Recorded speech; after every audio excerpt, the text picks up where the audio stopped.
ബസ്സിൽ പകുതിയിലധികം സീറ്റുകൾ കാലിയായിരുന്നു. ഉറക്കത്തിലായിരുന്ന ബാലു കണ്ണുകൾ തുറന്ന് നോക്കി. കുറച്ച് മുൻപിലുള്ള സീറ്റിലായി ശ്വേത ഇരിക്കുന്നത് കണ്ട ബാലു സീറ്റിൽ നിന്നും പതുക്കെ എഴുന്നേറ്റു. എത്താറായോ? ജനലിന് പുറത്തേക്ക് നോക്കിയിരുന്ന ശ്വേതയോട് ബാലു അടുത്ത് ചെന്ന് ചോദിച്ചു. എത്താറായി. ഒരു ചെറുപുഞ്ചിരിയോടുകൂടി ശ്വേത മറുപടി പറഞ്ഞു. ഞാൻ നന്നായി ഉറങ്ങി. ശ്വേത ഇരുന്നതിന് തൊട്ട് പിന്നിലുള്ള കാലിയായ സീറ്റിലിരുന്നു കൊണ്ട് ബാലു പറഞ്ഞു. ഞാൻ കണ്ടു, ശ്വേത പറഞ്ഞു. ബസ്സിൽ വരാമെന്ന് ഞാൻ നിർബന്ധിച്ചത് തന്നെ ഈ ഉറക്കത്തിന് വേണ്ടിയാണ്. ടാക്സിയിലൊക്കെ വന്നാൽ എനിക്കെന്തോ ഉറങ്ങാൻ കഴിയില്ല. അത് പറയുമ്പോൾ ബാലുവിൻ്റെ മുഖത്ത് സന്തോഷം പ്രകടമായിരുന്നു. ഉറങ്ങാൻ ബസ്സിൽ കയറുന്ന ആളെ ഞാൻ ആദ്യമായിട്ട് കാണുകയാണ്. ചെറിയൊരു പരിഹാസത്തോടെ ശ്വേത പറഞ്ഞു. ചാത്തങ്കാവ്, കണ്ടക്ടർ വിളിച്ചു പറഞ്ഞു. നമുക്ക് ഇറങ്ങാറായി, ശ്വേത പറഞ്ഞു. ബാലുവും ശ്വേതയും വേഗം എഴുന്നേറ്റു. ബാഗുകൾ കയ്യിലെടുത്തു. ഏതാനും നിമിഷങ്ങൾക്കകം ബസ് നിർത്തി. അത് ചാത്തൻകാവായിരുന്നു. രണ്ടുപേരും ബസ്സിൽ നിന്നും ഇറങ്ങി. ബാലു ചുറ്റുപാടുമൊന്ന് നോക്കി. ബ്യൂട്ടിഫുൾ പ്ലേസ്, ബാലു ആരോടൊന്നില്ലാതെ പറഞ്ഞു. അതിലെന്താ ഇത്ര സംശയം? ശ്വേതയുടെ ആ ചോദ്യത്തിന് ചെറിയൊരു അഹങ്കാരം ഇല്ലാതില്ല. ഒട്ടും താമസിയാതെ ഒരാൾ അങ്ങോട്ട് കടന്നു വന്നു. അത് മറ്റാരുമല്ല, ശ്വേതയുടെ അച്ഛനായിരുന്നു. അച്ഛനിവിടെ ഉണ്ടായിരുന്നോ? ശ്വേത കണ്ടപ്പാടെ ചോദിച്ചു. വെറുതെ ഇരിക്കുന്ന നേരം ഇങ്ങോട്ട് വരാമെന്ന് കരുതി ചിരിച്ചുകൊണ്ട് അച്ഛൻ പറഞ്ഞു. അച്ഛാ, ഇതാണ് ബാലു, ബാലഗോപാൽ. ശ്വേത പരിചയപ്പെടുത്തി. മനസ്സിലായി? എന്തുപറ്റി ബസ്സിൽ വന്നത്? അച്ഛൻ ചോദിച്ചു. അത് പിന്നെയെങ്കിൽ ഈ കാഴ്ച ഉറങ്ങാൻ വേണ്ടി, ശ്വേത ഇടയ്ക്ക് കയറി പറഞ്ഞു. അതെയോ, കൊള്ളാം. ബസ്സിൽ വരുന്നതിന് കുഴപ്പമൊന്നുമില്ല. പക്ഷേ ദിവസത്തിലാകെ 4 നേരം മാത്രമേ ബസ്സുള്ളൂ, അച്ഛൻ പറഞ്ഞു. ഞങ്ങൾ ഏകദേശം 1 മണിക്കൂർ കാത്തു നിന്നാണ് ബസ് കിട്ടിയത്, ബാലു പറഞ്ഞു. അത് തന്നെയാണ് ഞാൻ പറഞ്ഞത്. നമുക്കൊരു ഓട്ടോ പിടിച്ചാലോ? വേണ്ടെങ്കിൽ നമുക്ക് നടക്കാം, 1/2 കിലോമീറ്ററല്ലേ ഉള്ളൂ, ബാലു പറഞ്ഞു. അപ്പോൾ വീട് എവിടെയാണെന്നൊക്കെ മനസ്സിലാക്കിയല്ലേ വെടുക്കൻ, അച്ഛൻ പറഞ്ഞു. അത് പിന്നെ ശ്വേത പറഞ്ഞതനുസരിച്ച് ഞാൻ ചോദിച്ചു എന്നേ ഉള്ളൂ, ബാലു പറഞ്ഞു. 3 പേരും പതുക്കെ സംസാരിച്ചുകൊണ്ട് നടന്നു. നഗരത്തിൽ വളർന്ന് വലുതായ ബാലുവിന് ചാത്തൻകാവ് ഒരത്ഭുതവും കൗതുകവുമായി തോന്നി. വീതി കുറഞ്ഞ മൺപാതയും തളൽ നിറഞ്ഞ അന്തരീക്ഷവും ബാലുവിൻ്റെ ഉള്ളിൽ കുളിർമ നിറച്ചു. ബാലുവും ശ്വേതയും 5 വർഷങ്ങളായി ബാംഗ്ലൂരിൽ ഒരേ കമ്പനിയിൽ ജോലി ചെയ്യുന്നവരാണ്. വളരെ കുറച്ചു കാലം കൊണ്ട് തന്നെ അവർ വലിയ സുഹൃത്തുക്കളായി മാറി എന്നതാണ് സത്യം. പുറമെ പ്രകടിപ്പിക്കാത്ത പ്രണയവും അവർ ഉള്ളിൽ സൂക്ഷിച്ചിരുന്നു. ഒരുപക്ഷെ പുറമെ പ്രകടിപ്പിക്കാനുള്ള ഭയമാകാം അതിന് കാരണം. മലയാളിയാണെങ്കിൽ കൂടി ബാലു ഇതുവരെ കേരളത്തിൽ വന്നിട്ടില്ല. പണ്ട് മുതലേ ബാലു ബാംഗ്ലൂരിൽ തന്നെയാണ്. അതുകൊണ്ട് തന്നെ കേരളത്തിൽ വരിക എന്നത് ബാലുവിന് വളരെയധികം താല്പര്യമുള്ള ഒരു കാര്യമായിരുന്നു. അവസരം ഒത്തുവന്നപ്പോൾ ബാലു രണ്ടാമതൊന്നും ചിന്തിച്ചില്ല. ശ്വേതയുടെ കൂടെ വരാൻ തന്നെ തീരുമാനിച്ചു. നടന്ന് അവർ 3 പേരും കൂടി ശ്വേതയുടെ വീട്ടിലെത്തിച്ചേർന്നു. ശ്വേതയുടെ അമ്മ മുൻപിൽ തന്നെ നിൽക്കുന്നുണ്ടായിരുന്നു. അത് ശരി, ഇവരെ കൊണ്ടുവരാനാണോ പോയത്? ചിരിച്ചുകൊണ്ട് ശ്വേതയുടെ അമ്മ അച്ഛനോട് ചോദിച്ചു. ഞാൻ വെറുതെ നടക്കാൻ പോയതാണ്. ഇവർ ആ സമയത്ത് വന്നതുകൊണ്ട് ഞാൻ അവരെയും കൊണ്ട് ഇങ്ങി വന്നു, അത്രയേ ഉള്ളൂ, അച്ഛൻ വിശദമാക്കി. അമ്മേ, ഇത് ബാലു, ശ്വേത പറഞ്ഞു തുടങ്ങി. മനസ്സിലായി, അമ്മ പറഞ്ഞു. പുതിയതായി കുറെ പണികൾ നടത്തിയിട്ടുണ്ടെങ്കിലും പഴയ രീതിയിലുള്ള വീട് തന്നെയാണ് ശ്വേതയുടേത്. ബാലു പതുക്കെ അകത്തേക്ക് കയറി. പെട്ടെന്ന് തന്നെ അമ്മ ബാലുവിന് മുകളിൽ നിലയിൽ ഒരു മുറി കാണിച്ചു കൊടുത്തു. ബാലു വേഗം മുറിക്കകത്തേക്ക് പോയി. സമയം കടന്നുപോയി. നല്ലൊരു കുളിയും കഴിഞ്ഞ് വീടിൻ്റെ ഉമ്മറത്തെ തിണ്ണയിൽ കാറ്റും കൊണ്ട് ബാലു ചാരിയിരിക്കുകയായിരുന്നു. ആരാ? മനസ്സിലായില്ല. പെട്ടെന്ന് ഒരു ചോദ്യം മുഴങ്ങി. ബാലു തിരിഞ്ഞു നോക്കി. തന്നെ നോക്കിക്കൊണ്ട് ആ ചോദ്യം തൊടുത്തുവിട്ട ആളെ ബാലു കണ്ടു. മുണ്ടും വേഷ്ടിയും ധരിച്ച വയസ്സായ ഒരു സ്ത്രീ. അവരുടെ മുഖത്ത് ചുളിവുകളുണ്ടെങ്കിലും കണ്ണുകളിൽ നല്ല തിളക്കമുണ്ടായിരുന്നു. ചോദിച്ചത് കേട്ടില്ലേ? ആരാ? മനസ്സിലായില്ല. ചോദ്യം വീണ്ടും തുടർന്നു. ഞാൻ ശ്വേതയുടെ ഫ്രണ്ട്, ബാലു പറഞ്ഞു തുടങ്ങി. വല്യമ്മേ, അതെൻ്റെ ഫ്രണ്ട്, ഞാൻ പറഞ്ഞിട്ടില്ലേ? ശ്വേതയുടനെ അവിടെ എത്തി മറുപടി പറഞ്ഞു തുടങ്ങി. എന്താ പേര്? വല്യമ്മ അടുത്ത ചോദ്യത്തിലേക്ക് കടന്നു. ബാലഗോപാൽ. ബാലു മറുപടി പറഞ്ഞു. ഭക്ഷണം കഴിച്ചോ? കഴിച്ചു. വല്യമ്മ പതുക്കെ അകത്തേക്ക് പോയി. ബാലു, ഇതാണ് വല്യമ്മ, ഞാൻ പറഞ്ഞിട്ടില്ലേ? ശ്വേത പറഞ്ഞു. ഓക്കെ. എൻ്റെ അമ്മയുടെ അമ്മമ്മയാണ്. പക്ഷേ ഇപ്പോഴും അമ്മയെക്കാളും ഓർമ്മശക്തിയുണ്ട്. ഗ്രേറ്റ്. എന്താണ് ഇന്നത്തെ പ്ലാൻ? ഈ സ്ഥലവും വീടുമൊക്കെ എങ്ങനെ? ശ്വേത ചോദിച്ചു. കൊള്ളാം. ഒരു കഥ എഴുതുന്നോ ഈ നാടിനെ പറ്റി? ഇടയ്ക്കൊക്കെ കഥ എഴുതാറുള്ളതല്ലേ? ശ്വേത ചോദിച്ചു. കഥ അങ്ങനെ എഴുതാൻ പറ്റില്ല. വളരെ ഇൻട്രസ്റ്റിംഗ് ആയ എന്തെങ്കിലും ഉണ്ടെങ്കിൽ മാത്രമേ എഴുതൂ, ബാലു പറഞ്ഞു. ഓഹോ, ചാത്തൻകാവിൽ അതൊരുപാടുണ്ട്, ശ്വേത പറഞ്ഞു. എങ്കിൽ അങ്ങനെ ഒരെണ്ണം ഞാൻ കേൾക്കാനിടയാകട്ടെ, ബാലു പറഞ്ഞു. ചാത്തൻകാവിൻ്റെ ചരിത്രം മുഴുവൻ വല്യമ്മയ്ക്ക് അറിയാം, ശ്വേത പറഞ്ഞു. അത് ശരി, പക്ഷേ ഞങ്ങളത്രയ്ക്ക് കമ്പനിയായിട്ടില്ല, ബാലു പറഞ്ഞു. അതിന് ഇനിയും സമയമുണ്ടല്ലോ, ശ്വേത പറഞ്ഞു. അതെ, നമുക്ക് നോക്കാം. അത്താഴം കഴിഞ്ഞ് ഇരിക്കുമ്പോഴാണ് വല്യമ്മ അതുവഴി വരുന്നത് ബാലു ശ്രദ്ധിച്ചത്. ബാലു ഒന്ന് ചിരിച്ചു. അത് കണ്ടപ്പാടെ വല്യമ്മയും ചിരിച്ചു. അത്താഴമൊക്കെ കഴിഞ്ഞില്ലേ? വല്യമ്മ കുശലാന്വേഷണം നടത്തി. കഴിഞ്ഞു, ബാലു പറഞ്ഞു. ഇവിടമൊക്കെ ഇഷ്ടമായോ? വല്യമ്മ ചോദിച്ചു. ഇഷ്ടമായി, ബാലു പറഞ്ഞു. വല്യമ്മ കുറച്ചു നേരം ബാലുവിനോട് സംസാരിച്ചു കൊണ്ട് നിന്നു. അപ്രതീക്ഷിതമായി ബാലു ഒരു കോട്ടുവായിട്ടത് കൊണ്ടാവണം വല്യമ്മ സംസാരം മതിയാക്കി. ഉറക്കം വരുന്നുണ്ടല്ലേ? ചിരിച്ചുകൊണ്ട് വല്യമ്മ ചോദിച്ചു. കുറച്ച്, ബാലു പറഞ്ഞു. ഉറങ്ങിക്കോളൂ. അല്ല, അത് കുഴപ്പമില്ല. അല്ല, ഉറങ്ങിക്കോളൂ, ഇനിയും ഇവിടെ കുറച്ച് ദിവസം ഉണ്ടല്ലോ, വല്യമ്മ പറഞ്ഞു. അതെ, ബാലു മറുപടി നൽകി. വല്യമ്മേ, ഒരു കാര്യം ചോദിച്ചോട്ടെ? ബാലു വീണ്ടും ഒരു ചോദ്യം എടുത്തിട്ടു. വല്യമ്മ ഇത്രയും നാൾ ഈ ചാത്തൻകാവിൽ ജീവിച്ച ആളല്ലേ? അതെ. ഇത്രയും നാളുകൾക്കിടയിൽ വല്യമ്മയുടെ മനസ്സിൽ പതിഞ്ഞു കിടക്കുന്ന ഒരു സംഭവമോ വ്യക്തിയോ അങ്ങനെ എന്തെങ്കിലും ഉണ്ടോ? ബാലു തിരക്കി. വ്യക്തികളും സംഭവങ്ങളും കുറേയുണ്ട്, വല്യമ്മ പറഞ്ഞു. എന്നാലും ഏതെങ്കിലും ഒരെണ്ണം എടുത്തു പറയാൻ കഴിയുമോ? ബാലു ചോദിച്ചു. ഉണ്ട്, അങ്ങനെ ഒരാളുണ്ട്, ഒരു നിമിഷത്തെ ആലോചനയിൽ വല്യമ്മ പറഞ്ഞു. അതാരാ? ബാലു ചോദിച്ചു. ചാത്തൻകാവിലെ ഒരാൾ. അയാളെപ്പറ്റി പറയാനാണെങ്കിൽ ഈ രാത്രി പോരാ, വല്യമ്മ പറഞ്ഞു. അതാരാ അത്?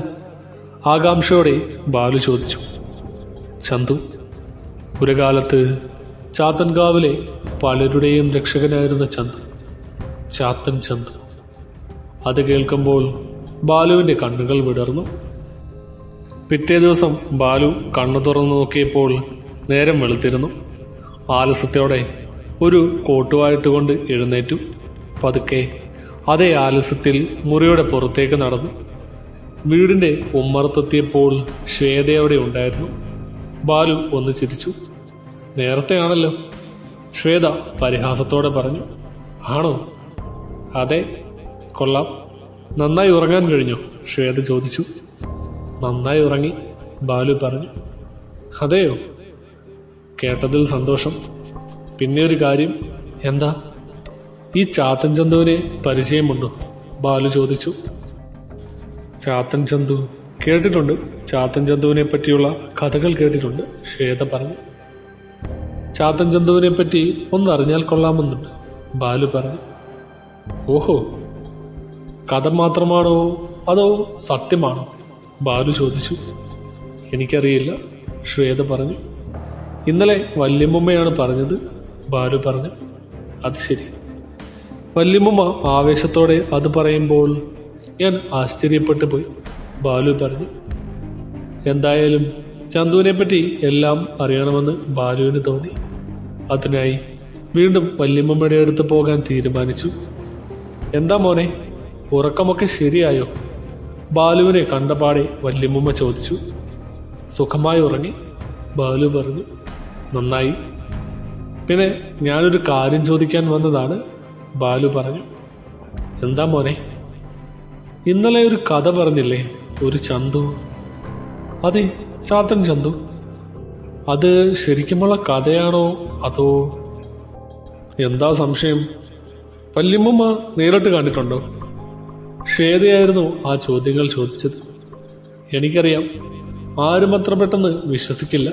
പക്ഷേ ഈ ചന്തുവിനെ ഞാൻ നേരിട്ട് കണ്ടിട്ടുണ്ട്, വല്യമ്മ പറഞ്ഞു. ശരിക്കും? ബാലു ചോദിച്ചു. അതെ, ഞാൻ മാത്രമല്ല, കുറേ പേർ കണ്ടിട്ടുണ്ട്, വല്യമ്മ പറഞ്ഞു. അതാരൊക്കെയാ? ബാലു ചോദിച്ചു. നാണുവൈദ്യർ പണ്ട് ഒരു കാഴ്ച കണ്ടിട്ട് നാട്ടിൽ ഓടി നടന്ന് പറയുന്നത് ഇപ്പോഴും എനിക്ക് ഓർമ്മയുണ്ട്, വല്യമ്മ പറഞ്ഞു. എന്താണത്? നേരമിരുട്ടിയപ്പോൾ പുഴക്കരയ്ക്കരികിലൂടെ നടന്നു പോവുകയായിരുന്ന വൈദ്യർ ഒരു ശബ്ദം കേട്ട് തിരിഞ്ഞു നോക്കിയപ്പോൾ ഞെട്ടുന്ന ആ കാഴ്ച കണ്ടു. എന്താ കണ്ടത്? കണ്ടതോ? ഭൈരവന്റെ ശിങ്കടികളെ ഒരാൾ ഒറ്റയ്ക്ക് നേരിടുന്നത്. ഭൈരവനോ? അതാരാ? പറഞ്ഞ പോലെ ഭൈരവനെ നിങ്ങൾക്ക് പരിചയമില്ലല്ലോ അല്ലേ, വല്യമ്മ പറഞ്ഞു. ഇല്ല. ഈ നാട്ടിൽ എല്ലാവരും പേടിച്ചിരുന്ന ഒരാൾ, അതാണ് ഭൈരവൻ. ദുർമന്ത്രവാദം വശമുള്ള ഭൈരവന് കളരിയിൽ അഗ്രഗണ്യരായ ശിങ്കടികളുമുണ്ടായിരുന്നു. വട്ടമുഖവും കട്ടിയുള്ള പുരികവും ചോരക്കണ്ണുകളുമുള്ള ഭൈരവനെ നേരിട്ട് നോക്കാൻ പോലും ആളുകൾക്ക് ഭയമായിരുന്നു. ഭൈരവനോടെ നിൽക്കട്ടെ, ഈ ഭൈരവന്റെ ശിങ്കടികളെ ഒരാൾ ഒറ്റയ്ക്ക് നേരിടുന്നതെന്ന് സങ്കല്പിച്ചു നോക്കി, വല്യമ്മ ചോദിച്ചു. വിശ്വസിക്കാൻ ബുദ്ധിമുട്ടാണ്. ആരാണത്? ബാലു തിരക്കി. ആരാണെന്നറിയാൻ കുറച്ചുകൂടി അടുത്തു ചെന്ന് നോക്കാൻ വൈദ്യർ തീരുമാനിച്ചു. ഒത്തൊരു കളരി അഭ്യാസിയെപ്പോലെ മെയ്വഴക്കത്തോടെ എല്ലാവരെയും നേരിടുന്ന ആ ആളെ കണ്ട വൈദ്യർ ഒന്ന് ചിന്തിച്ചു. എവിടെയോ കണ്ട പോലെ. പിന്നെയാണ് ഓർത്തെടുത്തത്. ചന്തു ചെറിയ കുട്ടിയായിരുന്നപ്പോൾ കണ്ടതാണ്. കുറെ നാളെ കണ്ടിട്ടേയില്ല. അമ്പരപ്പോടെ നാണുവൈദ്യർ ആ കാര്യം നാട്ടുകാരെ മുഴുവൻ അറിയിച്ചു. ഇതെല്ലാം കേട്ടുകൊണ്ട് ബാലു അവിടെ തന്നെ ഇരുന്നു. ശ്വേതയുടെ മുഖത്ത് അത്ഭുതവും പുഞ്ചിരിയും ഒരുമിച്ച് വന്നു. പക്ഷേ വല്യമ്മേ, എനിക്കൊരു സംശയം, ബാലു ചോദിച്ചു. എന്താ മോനെ?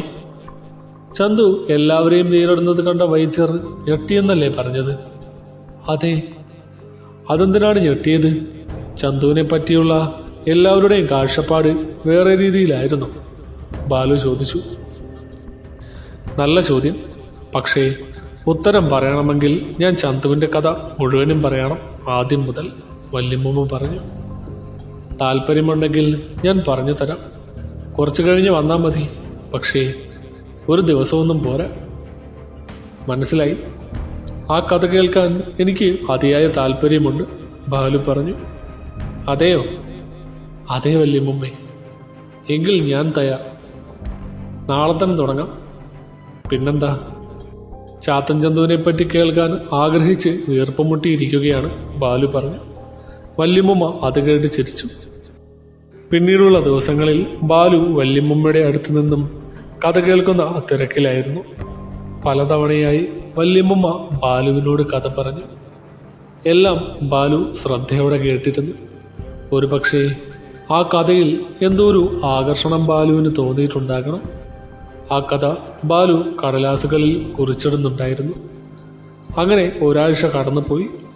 ബാലുവും ശ്വേതയും തിരിച്ച് ബാംഗ്ലൂരിലേക്ക് പോകുന്നതിൻ്റെ 2 ദിവസങ്ങൾക്ക് മുൻപായി ഒരു ദിവസം ശ്വേത ബാലുവിൻ്റെ മുറിയിൽ വെറുതെ കയറി. ബാലു അപ്പോൾ മുറിയിലുണ്ടായിരുന്നില്ല, പുറത്തെവിടെയോ പോയിരിക്കുകയായിരുന്നു. മുറിയിൽ വെറുതെ ശ്വേത നടന്നു. അങ്ങനെ വെറുതെ നടന്നപ്പോൾ ഒരു കാര്യം ശ്വേത ശ്രദ്ധിച്ചു.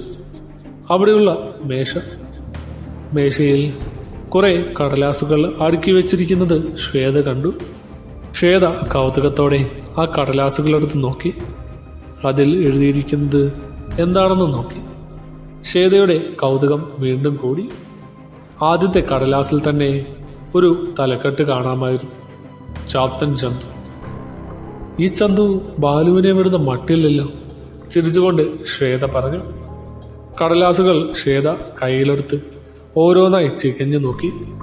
കടലാസുകളിൽ കുറെ എഴുതി വെച്ചിട്ടുണ്ട്. ഇതെന്താണാവും? ശ്വേത മനസ്സിൽ ചിന്തിച്ചു. ചാത്തൻകാവിലെ ചന്തുവിന്റെ കഥയായിരുന്നു അത്. അതെ, ചാത്തൻ ചന്തുവിന്റെ കഥ. ആരെങ്കിലും വരുന്നുണ്ടോ എന്ന് ഇടം കണ്ടിട്ട് നോക്കി ശ്വേത വായിച്ചു തുടങ്ങി. ചന്തുവിന്റെ കഥ.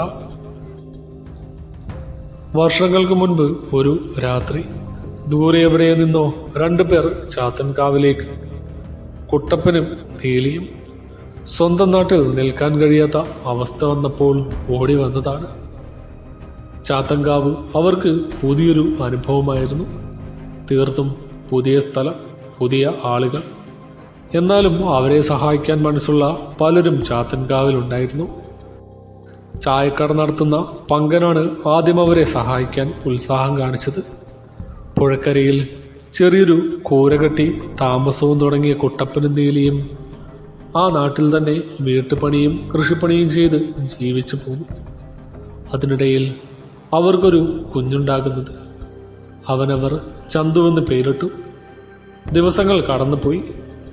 സന്ധ്യനേരത്ത് കുട്ടപ്പന്റെ മടിയിലിരുന്ന് പുഴയുടെ അക്കരയ്ക്ക് നോക്കി ഇരിക്കുന്നത് കുഞ്ഞു ചന്തുവിന് പതിവാണ്. നേരം ഇരുട്ടുന്നതുവരെ ആ നോട്ടം തുടരും. കുട്ടപ്പനെ സഹായിക്കാൻ മനസ്സ് കാണിച്ച വേറൊരാൾ കൂടെയുണ്ട്. വേലായുധ പണിക്കർ. സ്കൂൾ മാഷാണ് കക്ഷി. എല്ലാവരും പണിക്കർ മാഷ് എന്നാണ് വിളിക്കുന്നത്. പണിക്കർ മാഷിനൊപ്പം മാഷിന്റെ അമ്മയും ഭാര്യ ലീലയും മകൻ ബാലനും കുഞ്ഞുമകൾ ലക്ഷ്മിയുമുണ്ട്. എല്ലാവർക്കും ബഹുമാനമുള്ള പണിക്കർ മാഷ് വളരെയധികം സഹാനുഭൂതിയുള്ള ഒരാൾ തന്നെയായിരുന്നു. ഏത് കാര്യത്തിനും കുട്ടപ്പനെയും നീലിയെയും സഹായിക്കാൻ മാഷമുണ്ടായിരുന്നു. അങ്ങനെ ദിവസങ്ങൾ കടന്നുപോയി. ചന്തുവും ലക്ഷ്മിയും വളരെ പെട്ടെന്ന് തന്നെ സുഹൃത്തുക്കളായി. അങ്ങനെ ഒരു ദിവസം സന്ധ്യയ്ക്ക് പുഴയുടെ അക്കരയ്ക്ക് നോക്കിയിരുന്ന ചന്തു ഒരു വെളിച്ചം കണ്ടു. അതെന്താ അച്ഛാ, ഒരു വെളിച്ചം? ചന്തു കുട്ടപ്പനോട് ചോദിച്ചു. ശരിയാണല്ലോ, അതെന്താ അവിടെ ഒരു വെളിച്ചം? കുട്ടപ്പനും സംശയമായി. നമുക്ക് പോയി നോക്കിയാലോ? ചന്തു പറഞ്ഞു. അത് വേണ്ട, അച്ഛൻ പറഞ്ഞു. അതെന്താ? എന്താണ് ഏതാണെന്നൊന്നും അറിയാതെ ഒന്നും ചെയ്യണ്ട, അച്ഛൻ പറഞ്ഞു. പക്ഷേ എന്താണെന്നറിയാതെ ചന്തുവിന് സമാധാനമുണ്ടായിരുന്നില്ല. അന്ന് രാത്രി ഉറങ്ങാൻ കിടന്നപ്പോഴും അവൻ അതിനെപ്പറ്റി ആലോചിച്ചു കിടന്നു. പിറ്റേ ദിവസം ചന്തു പണിക്കർ മാഷോട് അതിനെപ്പറ്റി ചോദിക്കാൻ തീരുമാനിച്ചു. മാഷേ, ചന്തു വിളിച്ചു. എന്താ ചന്തു? വാത്സല്യം കലർന്ന സ്വരത്തിൽ പണിക്കർ മാഷ് ചോദിച്ചു. എനിക്കൊരു സംശയം ചോദിക്കാനുണ്ട്, ചന്തു പറഞ്ഞു. എന്താ സംശയം? മാഷ് ചോദിച്ചു.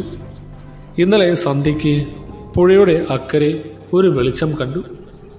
എന്നിട്ട്? അപ്പോൾ അതെന്താണെന്ന് ഞാൻ അച്ഛനോട് ചോദിച്ചു. എന്നിട്ടോ?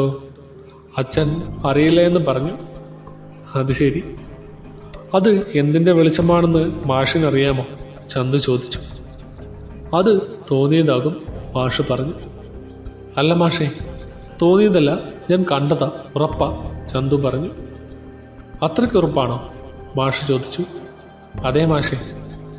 എങ്കിൽ ഏതെങ്കിലും കള്ളന്മാരായിരിക്കും, മാഷ് പറഞ്ഞു. അതിന് പുഴയുടെ അക്കരയ്ക്കാരും പോകാൻ ധൈര്യപ്പെടാറില്ലല്ലോ, പിന്നെങ്ങനെയാ? ചന്തു ചോദിച്ചു. മാഷ് പലതും പറഞ്ഞ് ഒഴിയാൻ ശ്രമിച്ചെങ്കിലും ചന്തു സമ്മതിച്ചില്ല. എന്താണെന്നറിയാതെ ചന്തുവിനൊരു സമാധാനവും ഉണ്ടായിരുന്നില്ല. ചന്തു, നിനക്ക് അതറിയാതെ ഒരു സമാധാനവും ഇല്ലല്ലേ? മാഷ് പുഞ്ചിരിച്ചുകൊണ്ട് ചോദിച്ചു. ചന്തു മറുപടിയൊന്നും പറയാതെ മാഷെ തന്നെ നോക്കി നിന്നു.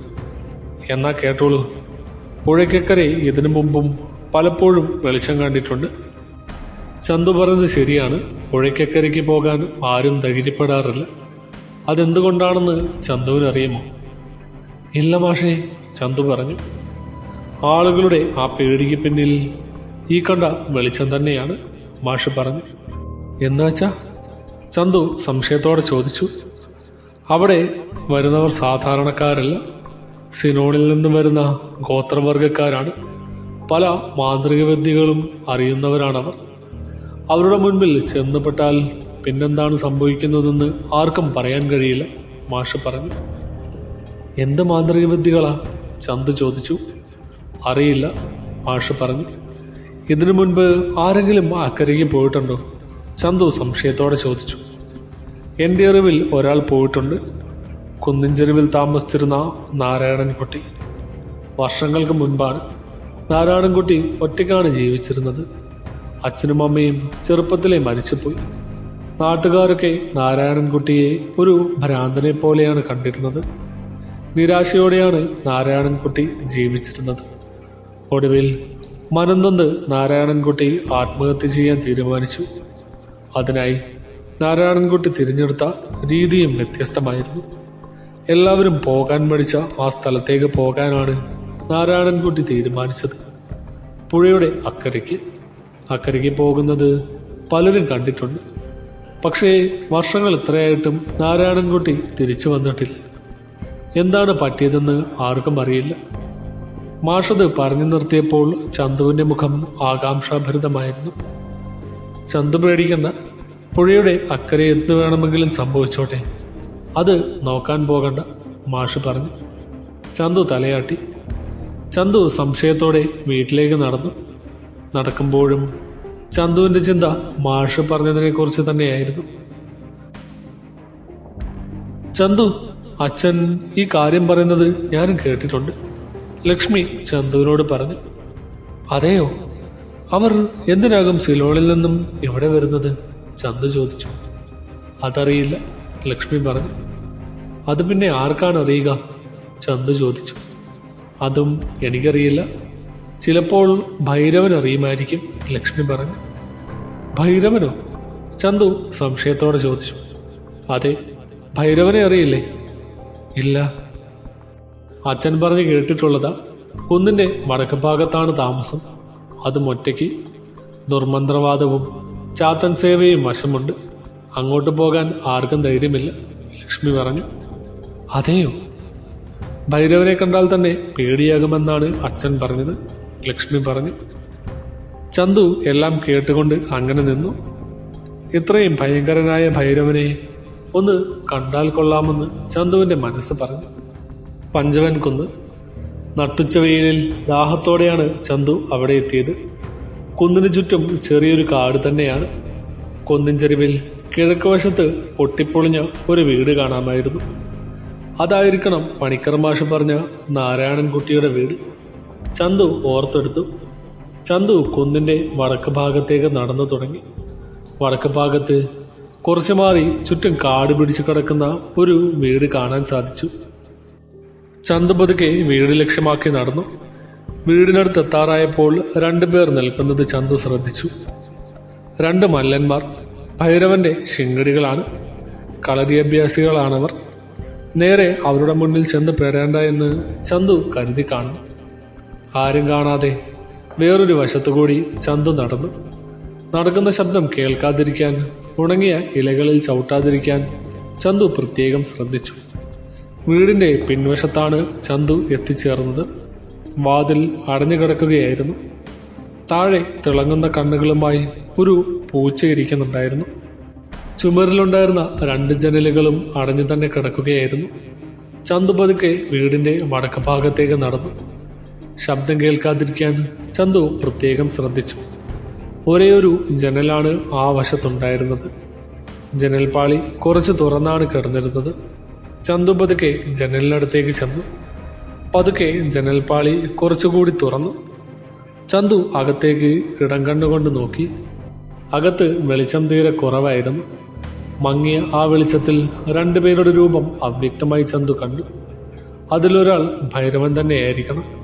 അരണ്ട വെളിച്ചത്തിൽ അയാളുടെ ചോരക്കണ്ണുകൾ തിളങ്ങുന്നുണ്ടായിരുന്നു. എന്തോ ആഭിചാരകർമ്മം അവിടെ നടക്കുകയാണ്. ഭൈരവന്റെ ഒപ്പം സഹായത്തിനായി ഒരാൾ കൂടി നിൽക്കുന്നത് ആരാണെന്ന് ചന്തുവിന് വ്യക്തമായില്ല. കുറച്ചുനേരം ചന്തു അവിടെ തന്നെ നോക്കി നിന്നു. ഉള്ളിൽ ചെറിയൊരു പരിഭ്രമമുണ്ടായിരുന്നെങ്കിലും അവിടെ തന്നെ നിൽക്കാൻ ചന്തു തീരുമാനിച്ചു. ഭൈരവൻ എന്തൊക്കെയോ ഉരുവിട്ടുകൊണ്ടിരിക്കുകയായിരുന്നു. ഭൈരവന്റെ പുറകിൽ സഹായിയായി നിൽക്കുന്ന ആളെ ചന്തു വീണ്ടും സൂക്ഷിച്ചു നോക്കി. പക്ഷേ വെളിച്ചം തീരെ കുറവായതിനാൽ രൂപം വ്യക്തമായില്ല. ഭൈരവൻ ചെയ്യുന്നതും നോക്കി ആ സഹായി കൈയും കെട്ടി നിൽക്കുകയായിരുന്നു. കുറച്ചു നേരത്തിന് ശേഷം ഭൈരവൻ അവിടെ നിന്നും എഴുന്നേറ്റിപ്പോയി. സഹായി അവിടെ മുഴുവൻ വൃത്തിയാക്കാൻ തുടങ്ങിയിരുന്നു. വൃത്തിയാക്കുന്നതിനിടയിൽ സഹായിയുടെ കൈ പൊള്ളി. നീറ്റൽ സഹിക്കാൻ കഴിയാത്തത് കൊണ്ടാകണം അയാൾ കൈ ഊതുന്നുണ്ടായിരുന്നു. പെട്ടെന്നാണ് കട്ടുറുമ്പ് കടിച്ച വേദനയിൽ ചന്തു ശബ്ദമുണ്ടാക്കിയത്. സഹായി ശബ്ദം കേട്ട് ജനലിന് പുറത്തേക്ക് നോക്കി. ചന്തു അപ്പോഴേക്കും അവിടെ നിന്നും ഓടി. ആരാത്? ഭൈരവൻ സഹായിയുടെ അടുത്തേക്ക് വന്ന് ചോദിച്ചു. അറിയില്ല, ആ ജനലിനടുത്ത് ആരോ, സഹായി പറഞ്ഞു. ഭൈരവൻ ജനലിനടുത്തേക്ക് വന്ന് സൂക്ഷിച്ചു നോക്കി. അവിടെ ആരെയും കാണാൻ കഴിഞ്ഞില്ല. ഭൈരവന്റെ ശിങ്കടികൾ അവിടെയൊക്കെ അന്വേഷിച്ചെങ്കിലും ചന്തുവിനെ കാണാൻ കഴിഞ്ഞില്ല. ചന്തു അപ്പോഴേക്കും അവിടെ നിന്നും ഓടിപ്പോയിരുന്നു. ഓടിക്കതച്ച് ചന്തു വീട്ടിലെത്തി. എന്താ ചന്തു കിതയ്ക്കുന്നത്? നീലി ചോദിച്ചു. ഒന്നുമില്ല, ചന്തു പറഞ്ഞു. എവിടെയായിരുന്നു? നീലി ചോദിച്ചു. ഞാൻ പണിക്കർ മാഷുടെ അടുത്ത് പോയതാ, ചന്തു പറഞ്ഞു. പങ്കന്റെ ചായക്കട. റേഡിയോയിൽ ഉറക്കെ പാട്ട് കേൾക്കുന്നുണ്ട്. ചന്തുവിന്റെ അച്ഛൻ കുട്ടപ്പൻ ചായക്കടയിലേക്ക് വന്നു. അല്ല, കുട്ടപ്പൻ എത്തിയോ? പങ്കൻ വിളിച്ചു ചോദിച്ചു. ഒരു ചായ, കുട്ടപ്പൻ പറഞ്ഞു. അതെന്താ കുട്ടപ്പ ഈ പതിവില്ലാത്ത നേരത്തൊരു ചായ? പങ്കൻ ചോദിച്ചു. ഒന്നുമില്ല, ഒരു തലവേദന, കുട്ടപ്പൻ പറഞ്ഞു. ഓഹോ, പണിയൊക്കെ ഉണ്ടോ? പങ്കൻ ചോദിച്ചു. ജീവിച്ചു പോകുന്ന പങ്ക, പണിയൊക്കെ കുറവാ, കുട്ടപ്പൻ പറഞ്ഞു. അധികം വൈകാതെ പങ്കൻ ചായയുമായി വന്നു. കുട്ടപ്പൻ ചായ ഊതി ഊതി കുടിച്ചു. പങ്ക, എനിക്കൊരു ചായ. പണിക്കർ മാഷ് അങ്ങോട്ടേക്ക് കടന്നു വന്നു. മാഷോ? പങ്കന് ആശ്ചര്യമായി. എന്താ, എനിക്കിവിടെ വന്നോടെ? മാഷ് ചോദിച്ചു. വരാമല്ലോ, അതിനെന്താ, പങ്കൻ പറഞ്ഞു. എന്നാ ചായ എടുക്ക പങ്ക. ഇപ്പോൾ തരാം മാഷേ. കുട്ടപ്പ, പണിക്കർ മാഷ് അവിടെ ഇരുന്ന് ചായ കുടിച്ചുകൊണ്ടിരുന്ന കുട്ടപ്പനെ വിളിച്ചു. എന്താ മാഷേ? കുട്ടപ്പൻ ചോദിച്ചു. ചന്തു എൻ്റെ അടുത്ത് വന്നിരുന്നു, മാഷ് പറഞ്ഞു. ആണോ? അതെ, ഒരു സംശയം ചോദിക്കാൻ വന്നതാ. എന്ത് സംശയമാണ് മാഷേ? പുഴയുടെ അക്കരെ കണ്ട വെളിച്ചം തന്നെയായിരുന്നു വിഷയം, മാഷ് പറഞ്ഞു. അവനെപ്പോഴും അതിനെപ്പറ്റി സംശയമുണ്ട്, കുട്ടപ്പൻ പറഞ്ഞു. സംശയമുണ്ടാകട്ടെ, പക്ഷേ നമ്മളൊന്ന് സൂക്ഷിക്കുന്നത് നല്ലതാ. അക്കരെയുള്ള അപകടം എന്താണെന്ന് ആർക്കും അറിയില്ല, മാഷ് പറഞ്ഞു. മനസ്സിലായി മാഷേ, കുട്ടപ്പൻ പറഞ്ഞു. താമസിയാതെ കുട്ടപ്പൻ അവിടെ നിന്നും ഇറങ്ങി വീട്ടിലേക്ക് നടന്നു. ചന്തു, കുട്ടപ്പൻ ഉറക്കെ വിളിച്ചു. അച്ഛാ. ചന്തു ഓടി വന്നു. നീ ഇന്നും പണിക്കർ മാഷിന്റെ അടുത്ത് ചെന്നല്ലേ? അതെ. വെറുതെ മാഷിനെ ബുദ്ധിമുട്ടിക്കണ്ട. ആ പുഴയുടെ അക്കരെ എന്താണെന്ന് അച്ഛൻ അറിയാമോ? ഇല്ല. അതറിയാനാ ഞാൻ മാഷോട് ചോദിച്ചത്. എന്നിട്ട് മാഷ് പറഞ്ഞോ? മാഷിനും കൃത്യമായി അറിയില്ല. പക്ഷേ അക്കരെ ഇവിടെ നിന്ന് പോയ ഒരാളുണ്ട്. അതാരാ? ഒരു നാരായണൻകുട്ടി. നാരായണൻകുട്ടിയോ? അതെ. ഈ നാരായണൻകുട്ടി ഇപ്പോൾ എവിടെയുണ്ട്? അക്കരെ പോയ നാരായണൻകുട്ടി ഇതുവരെ തിരിച്ചു വന്നിട്ടില്ല. ഓഹോ, അക്കരെ എന്തെങ്കിലും ആകട്ടെ, അതാലോചിച്ച് തലപുണ്ണാക്കണ്ട കേട്ടല്ലോ. ചന്തു മനസ്സില്ലാ മനസ്സോടെ അത് കേട്ട് തലകുലുക്കി. അപ്പോഴാണ് ചന്തു ഒരു കാര്യം ശ്രദ്ധിച്ചത്. അത് ചന്തുവിൽ ഒരു ഞെട്ടലുണ്ടാക്കി. ചന്തു കണ്ടത് കുട്ടപ്പന്റെ കയ്യിലുള്ള ആ പാടായിരുന്നു. പൊള്ളിയ ഒരു പാട്. അച്ഛാ, കയ്യിൽ എന്താണൊരു പാട്? പരിഭ്രമത്തോടെ ചന്തു ചോദിച്ചു. പാടോ? കുട്ടപ്പൻ ചോദിച്ചു. അതെ, ആ കാണുന്ന പാട്. ഓ, ഇതോ? ഇതെങ്ങനെയോ പൊള്ളിയതാണ്, കുട്ടപ്പൻ പറഞ്ഞു. എങ്ങനെ പൊള്ളി? അത് ചായ വീണതാണ്, കുട്ടപ്പൻ പറഞ്ഞൊപ്പിക്കാൻ ശ്രമിച്ചു. ചായ വീണതല്ല, ചന്തു പറഞ്ഞു. അല്ലാതെ പിന്നെ? കുട്ടപ്പൻ ചോദിച്ചു. അച്ഛൻ ഭൈരവന്റെ കൂടെ ഉണ്ടായിരുന്നോ? ചന്തു ചോദിച്ചു. ഭൈരവന്റെ? അച്ഛൻ്റെ കൈ അവിടെ വെച്ച് പൊള്ളിയോ? ചന്തു ചോദിച്ചു. ചന്തു, നീ? കുട്ടപ്പനെ മുഴുവനാക്കാൻ സാധിച്ചില്ല. അങ്ങനെയല്ലേ പൊള്ളിയത്? ചന്തു ചോദിച്ചു. അപ്പോൾ ജനലരികിൽ വന്നു നിന്നത് നീയാണല്ലേ? അച്ഛൻ ചോദിച്ചു. അതെ. ഭൈരവനെങ്ങാനും നിന്നെ കണ്ടിരുന്നെങ്കിലോ? കണ്ടില്ലല്ലോ. നീ എന്തിനാ അങ്ങോട്ട് വന്നത്? ഭൈരവന്റെ കഥ കേട്ടപ്പോൾ ഒന്ന് കാണണമെന്ന് കരുതി തന്നെ വന്നതാണ്, ചന്തു പറഞ്ഞു. ഇനി നീ ആ വഴിക്ക് വരരുത്, കുട്ടപ്പൻ പറഞ്ഞു. പക്ഷേ അച്ഛാ, ഭൈരവന്റെ കൂടെ നിൽക്കുന്നത് അപകടമല്ലേ? ചന്തു ചോദിച്ചു. ഭൈരവന്റെ കൂടെ ഇതുവരെ അപകടമൊന്നും ഉണ്ടായിട്ടില്ലല്ലോ, കുട്ടപ്പൻ പറഞ്ഞു. പക്ഷേ ഭൈരവൻ... ഒരു പക്ഷേയുമില്ല. ഇനി ഇതിനെപ്പറ്റി ഒരു സംസാരം വേണ്ട. അതുപോലെ തന്നെ ഭൈരവന്റെ വീട്ടിലേക്ക് ഇനി വരാനും നിൽക്കണ്ട, കുട്ടപ്പൻ പറഞ്ഞത് കേട്ട് ചന്തു തലയാട്ടി. കേട്ടില്ലേ? കുട്ടപ്പൻ ചോദിച്ചു. കേട്ടു. ചന്തുവിന് വേറൊന്നും പറയാൻ തോന്നിയില്ല. പിറ്റേ ദിവസം രാവിലെ തന്നെ ലക്ഷ്മിയെ കണ്ട ചന്തു എല്ലാ കാര്യങ്ങളും വിശദമായി പറഞ്ഞു. ചന്തു, ഈ പറയുന്നതൊക്കെ സത്യമാണോ? അത്ഭുതത്തോടെ ലക്ഷ്മി ചോദിച്ചു. അതേ ലക്ഷ്മി, സത്യമാണ്. ഭൈരവൻ കാണാതെ രക്ഷപ്പെട്ടത് ഭാഗ്യം കൊണ്ടാണ്. അതെ. പക്ഷേ ചന്തുവിൻ്റെ അച്ഛൻ ഭൈരവന്റെ സഹായിയായി മാറി എന്ന് പറഞ്ഞത് കേട്ടപ്പോൾ എനിക്ക് പേടിയായി, ലക്ഷ്മി പറഞ്ഞു. എനിക്കും പേടിയാണ്, ചന്തു പറഞ്ഞു. ഇതിനു മുമ്പ് ഭൈരവന്റെ സഹായിയായിരുന്ന കോന്തുണ്ണിയുടെ കഥ ചന്തുവിനറിയുമോ? ലക്ഷ്മി ചോദിച്ചു. ഇല്ല. ഇതിനു മുമ്പ് ഭൈരവന്റെ സഹായിയായിരുന്നു കോന്തുണ്ണി. കോന്തുണ്ണി താമസിച്ചിരുന്നത് ഇവിടെ അടുത്ത് തന്നെയായിരുന്നു. കൂടെ ഭാര്യയും മകനും വയസ്സായ അമ്മയും ഉണ്ടായിരുന്നു. ഭൈരവന്റെ സഹായിയായി കൂടിയപ്പോൾ എല്ലാവരും കോന്തുണ്ണിയെ വിലക്കി. പക്ഷേ അതൊന്നും കോന്തുണ്ണി ചെവിക്കൊണ്ടില്ല. അങ്ങനെ കുറെ നാളുകൾക്ക് ശേഷം ഒരു ദിവസം ദുരന്ത വാർത്ത കേട്ടാണ് എല്ലാവരും ഉണർന്നത്. കുന്നിൻ ചെരുവിൽ കോന്തുണ്ണിയുടെ മൃതദേഹം കിടക്കുന്നു. തലേ ദിവസം രാത്രി മരണപ്പെട്ടതാണ്. ചോര തുപ്പിയാണ് മരിച്ചതത്രേ. ഭൈരവൻ തന്നെയാണ് അതിന് പിന്നിലെന്ന് എല്ലാവർക്കും അറിയാം, ലക്ഷ്മി പറഞ്ഞു നിർത്തി. അപ്പോ പോലീസ് വന്നില്ലേ? ചന്തു ചോദിച്ചു. പോലീസോ? വന്നല്ലോ. നല്ല നേരും നിറയുമുള്ള ഇൻസ്പെക്ടർ തന്നെയാണ് വന്നത്. ഒരു ചെറുപ്പക്കാരൻ. ആവേശത്തോടെ അദ്ദേഹം തെളിവുകൾ കണ്ടുപിടിച്ചു. പ്രതി ഭൈരവൻ തന്നെയാണെന്ന് കണ്ടെത്തി. എന്നിട്ടെന്താ? പിറ്റേ ദിവസം ഇൻസ്പെക്ടറുടെ മൃതദേഹം ലഭിച്ചു. അതിനുശേഷം ഭൈരവനെ തൊടാൻ ആരും ശ്രമിച്ചിട്ടില്ല. പേടിയാണ്, ലക്ഷ്മി പറഞ്ഞു നിർത്തി. അയ്യോ, അത് കേട്ട് ചന്തു ഞെട്ടി. അതുമാത്രമല്ല, കോന്തുണ്ണി മരിച്ച് 2 ആഴ്ച തികയുന്നതിന് മുമ്പ് വേറെ 3 ദുരൂഹ മരണങ്ങൾ കൂടി നടന്നു, ലക്ഷ്മി പറഞ്ഞു. ആരൊക്കെ? കോന്തുണ്ണിയുടെ അമ്മ, ഭാര്യ, പിന്നെ മകനും, ലക്ഷ്മി പറഞ്ഞു നിർത്തി. എന്നിട്ടും ഭൈരവനെതിരെ ആരും ശബ്ദമുയർത്തിയില്ലേ? ചന്തു ചോദിച്ചു. ആരുയർത്താനാ? അതിനുള്ള ധൈര്യം ആർക്കുമില്ല. ഇതെല്ലാം കേട്ട് ചന്തു ഒന്ന് വിരണ്ടു. ഇതൊക്കെ ലക്ഷ്മിക്ക് എങ്ങനെ അറിയാം? ചന്തു ചോദിച്ചു. അച്ഛൻ പറഞ്ഞിട്ടുള്ളതാ. അതെയോ? അതെ. ചന്തു പിന്നെ അധികം മിണ്ടിയില്ല.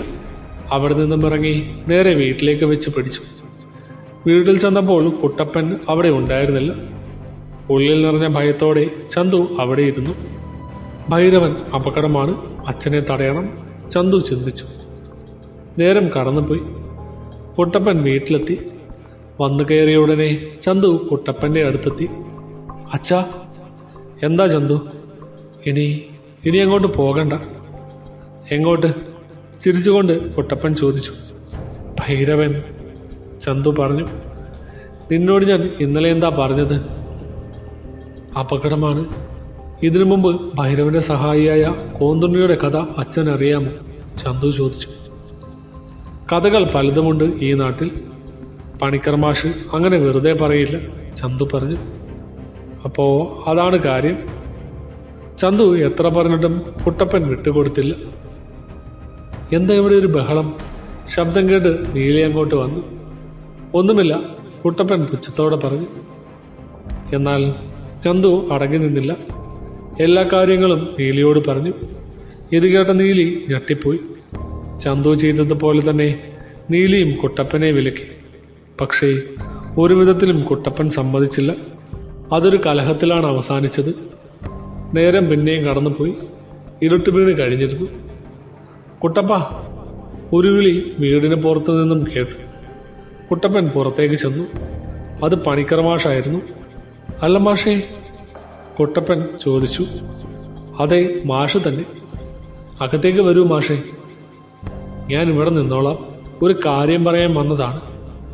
എന്താ മാഷേ? ലക്ഷ്മി പറഞ്ഞാണ് ഞാനൊരു കാര്യം പറഞ്ഞത്. മാഷ് പറഞ്ഞു തുടങ്ങി. അപ്പോൾ ഞാൻ വിചാരിച്ചത് തന്നെ, കുട്ടപ്പൻ പറഞ്ഞു.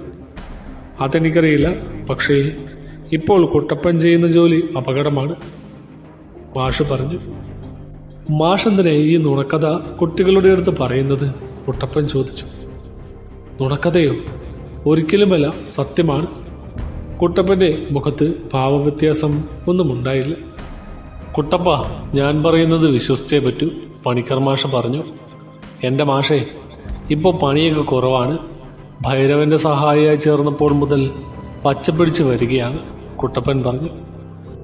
കുട്ടപ്പൻ പറയുന്നതൊക്കെ ശരി തന്നെ, പക്ഷേ സ്വന്തം ജീവൻ അപകടത്തിലായാൽ പിന്നെ പറഞ്ഞിട്ട് കാര്യമുണ്ടോ? മാഷ് പറഞ്ഞു. ഞാനിപ്പോൾ എന്ത് ചെയ്യണമെന്നാ മാഷ് പറയുന്നത്? കുട്ടപ്പൻ ചോദിച്ചു. ഭൈരവന്റെ സഹായിയായി ഇനി തുടരരുത്. അത് വലിയ അപകടമാണ്, മാഷ് പറഞ്ഞു. മാഷേ, മാഷ് പറഞ്ഞതിൽ സത്യമുണ്ടെന്ന് എനിക്ക് തോന്നുന്നു. ഞാൻ എത്ര പറഞ്ഞിട്ടും കൂട്ടാക്കുന്നില്ല. മാഷ് നിർബന്ധിക്കണം. നീലിയാണ് അത് പറഞ്ഞത്. അതെ കുട്ടപ്പ, ഈ ജോലി വേണ്ട, മാഷ് തറപ്പിച്ച് പറഞ്ഞു. കുട്ടപ്പൻ കുറച്ചു നേരത്തേക്ക് നിശബ്ദനായി. പല ചിന്തകളും കുട്ടപ്പന്റെ മനസ്സിൽ കയറി ഇറങ്ങി. ശരി, നിങ്ങൾക്കൊക്കെ അങ്ങനെയാണ് വേണ്ടതെങ്കിൽ ഞാൻ നിർത്താം, ആലോചനകൾക്കൊടുവിൽ കുട്ടപ്പൻ പറഞ്ഞു. ചന്തുവിന്റെയും നീലിയുടെയും മുഖം തെളിഞ്ഞു. എല്ലാവരും പറഞ്ഞ സ്ഥിതിക്ക് ഞാനിനി ആ ജോലി ചെയ്യുന്നില്ല, കുട്ടപ്പൻ പറഞ്ഞു. എല്ലാവരുടെയും മുഖത്ത് ഒരു തെളിച്ചം കാണാറായി. പണിക്കർ മാഷ് ആശ്വാസത്തോടെ അവിടെ നിന്നും പോയി. പിറ്റേ ദിവസം രാവിലെ തന്നെ കുട്ടപ്പൻ ഭൈരവന്റെ വീട്ടിലേക്ക് നടന്നു. എല്ലാം അവസാനിപ്പിക്കണമെന്ന് മനസ്സിൽ ഉറപ്പിച്ച് ആ കാര്യം ഭൈരവനെ അറിയിക്കുകയാണ് കുട്ടപ്പന്റെ ഉദ്ദേശം. അധികം താമസിയാതെ തന്നെ കുട്ടപ്പൻ ഭൈരവന്റെ വീടിന്റെ മുന്നിലെത്തി. വാതിൽ തുറന്നു അകത്തേക്ക് കയറി. അകത്ത് ഇരുട്ടായിരുന്നു. തപ്പിത്തടഞ്ഞ് കുട്ടപ്പൻ അകത്തേക്ക് നടന്നു. അപ്പോഴാണ് കുറച്ചകലെ 2 ചോരക്കണ്ണുകൾ കുട്ടപ്പൻ ശ്രദ്ധിച്ചത്. ഭൈരവന്റെ ആ കണ്ണുകൾ തിരിച്ചറിയാൻ കുട്ടപ്പന് അധികം സമയം വേണ്ടി വന്നില്ല. ഭൈരവൻ കുട്ടപ്പന്റെ അടുത്തേക്ക് വന്നു. കുട്ടപ്പനോ? എന്താ അവിടെ നിൽക്കുന്നേ? ഭൈരവൻ ചോദിച്ചു. അത് പിന്നെ, കുട്ടപ്പൻ ഒന്ന് പരുങ്ങി. പറ കുട്ടപ്പ, എന്താ കാര്യം? അത് പിന്നെ ഒരു കാര്യം. എന്താ കുട്ടപ്പ, പറ. ഞാൻ നാളെ മുതൽ ഇങ്ങോട്ട് വരാൻ സാധിക്കില്ല. അതെന്ത് പറ്റി കുട്ടപ്പ? വേറെ പണിയുണ്ട്. അപ്പോ അതെന്താ? ഈ പണിയപ്പോ വേണ്ടേ? എന്തായാലും വല്ലാതെ പരുങ്ങുന്നുണ്ടല്ലോ. ഏയ്, നുണ പറഞ്ഞ് കഷ്ടപ്പെടേണ്ട. വീട്ടിൽ ആർക്കും വലിയ താല്പര്യമില്ല. അതുകൊണ്ട് നാളെ മുതൽ എനിക്ക് വരാൻ കഴിയില്ല, കുട്ടപ്പൻ പറഞ്ഞു. അതെയോ? കുട്ടപ്പൻ അതാണ് ആഗ്രഹമെങ്കിൽ അങ്ങനെ തന്നെ ആവട്ടെ, ഭൈരവൻ പറഞ്ഞു. അതെ, ആളുകൾ പലതും പറയും. അത് കേട്ടിട്ടാണോ ഈ തീരുമാനം? ഭൈരവൻ ചോദിച്ചു. ഏയ്, അതൊന്നുമല്ല, കുട്ടപ്പൻ പറഞ്ഞു. എന്റെ കൂടെ നിൽക്കുന്നത് അപകടമാണെന്ന് പറഞ്ഞു. ഇല്ലല്ലോ. ആരെങ്കിലും പറഞ്ഞു കാണും. ഇല്ല, പണിക്കർ മാഷായിരിക്കും. മാഷ് എന്നോടൊന്നും പറഞ്ഞില്ല. അല്ല, ഞാനൊരു ഊഹം പറഞ്ഞതാ, ഭൈരവൻ പറഞ്ഞു. ആരും പറഞ്ഞിട്ടില്ല, കുട്ടപ്പൻ പറഞ്ഞു. ശരി, കുട്ടപ്പന് പോകാം. എന്നുകൂടി നിൽക്കാം. ഇന്നിനി ഇവിടെ വലിയ പണിയൊന്നുമില്ല. അതെയോ? എന്നാൽ ഞാൻ പൊയ്ക്കോളൂ. കുട്ടപ്പൻ പതുക്കെ തിരിഞ്ഞ് പുറത്തേക്ക് നടന്നു. കുട്ടപ്പ, ഭൈരവൻ വിളിച്ചു. ഞെട്ടിക്കൊണ്ട് കുട്ടപ്പൻ തിരിഞ്ഞു നോക്കി. കുട്ടപ്പന് പണം വല്ലതും വേണ്ട. ചോദിക്കാൻ മടിക്കേണ്ട. ഇനി ചോദിക്കാൻ അവസരം കിട്ടിയില്ലെങ്കിലോ? പുഞ്ചിരിച്ചുകൊണ്ട് ഭൈരവൻ ചോദിച്ചു. അതെന്താ അങ്ങനെ ചോദിച്ചത്? തെല്ലും പരിഭ്രമത്തോടെ കുട്ടപ്പൻ ചോദിച്ചു. കുട്ടപ്പൻ ഇനി ഇവിടെ വരുന്നില്ലല്ലോ, അതാ, ഭൈരവൻ പറഞ്ഞു. പണമൊന്നും വേണ്ട, കുട്ടപ്പൻ പറഞ്ഞു. ഉടനെ തന്നെ കുട്ടപ്പൻ അവിടെ നിന്നും പുറത്തേക്കിറങ്ങി വീട് ലക്ഷ്യമാക്കി നടന്നു. മോനെ ചന്തു. വീട്ടിലെത്തിയ ഉടനെ കുട്ടപ്പൻ വിളിച്ചു. എന്താ അച്ഛാ? ചന്തു ഓടി വന്നു. ഇനി ഭൈരവന്റെ അടുത്തേക്ക് ഞാൻ പോകുന്നില്ല. ഇന്നത്തോടെ എല്ലാം അവസാനിച്ചു. സന്തോഷമായില്ലേ? ചന്തു ചിരിച്ചുകൊണ്ട് തലയാട്ടി. അന്നത്തെ ദിവസം സമാധാനത്തോടെ കടന്നുപോയി. പിറ്റേ ദിവസം രാവിലെ ചന്തു പണിക്കർ മാഷയുടെ വീട്ടിലേക്ക് ഓടി. എന്താ ചന്തു, നല്ല സന്തോഷവാനാണല്ലോ? ലക്ഷ്മി ചോദിച്ചു. അതെ, അച്ഛൻ ഇനി ഭൈരവന്റെ അടുത്ത് പോകുന്നില്ല, ചന്തു പറഞ്ഞു. അതെയോ, നന്നായി. പണിക്കർ മാഷ് അത് കേട്ട് പുറത്തേക്ക് വന്നു. അതേ മാഷേ, ഇന്നലത്തോടെ എല്ലാം അവസാനിച്ചു എന്നാ പറഞ്ഞത്. ഞാനിപ്പോ അങ്ങോട്ട് വരുന്നുണ്ട് ചന്തു. എനിക്ക് കുട്ടപ്പനെ ഒന്ന് കാണണം, പണിക്കർ മാഷ് പറഞ്ഞു. ഇപ്പോൾ തന്നെ പോകാം മാഷേ. പണിക്കർ മാഷും ചന്തുവും കൂടി നടന്നു. അധികം താമസിയാതെ തന്നെ അവർ ചന്തുവിന്റെ വീട്ടിലെത്തി. അച്ഛാ, ചന്തു ഉറക്കെ വിളിച്ചു. ആരും വന്നില്ല. അച്ഛനെയും അമ്മയെയും ചന്തു മാറി മാറി വിളിച്ചു. ആരും പുറത്തേക്ക് വന്നില്ല. വാതിൽ തുറന്നു കിടക്കുന്നുണ്ട്. ചന്തുവും മാഷും അകത്ത് കയറി നോക്കി. അവിടെയൊന്നും ആരും ഉണ്ടായിരുന്നില്ല. വീടിന് പുറത്തിറങ്ങി അവർ ചുറ്റും നടന്ന് നോക്കാൻ തീരുമാനിച്ചു. പുറകുവശത്തേക്കെത്തിയപ്പോൾ കണ്ട കാഴ്ച ഞെട്ടിക്കുന്നതായിരുന്നു. കുട്ടപ്പനും നീലിയും നിലത്ത് കിടക്കുന്നു. ചലനമറ്റ രണ്ട് ദേഹങ്ങൾ. ചന്തുവിനെ പണിക്കർ മാഷ് ചേർത്ത് പിടിച്ചു. പതിയെ ചന്തുവിനെ പിടിച്ചുകൊണ്ട് മാഷ് കുട്ടപ്പനും നീലിയും കിടക്കുന്നതിനടുത്തേക്ക് നടന്നു.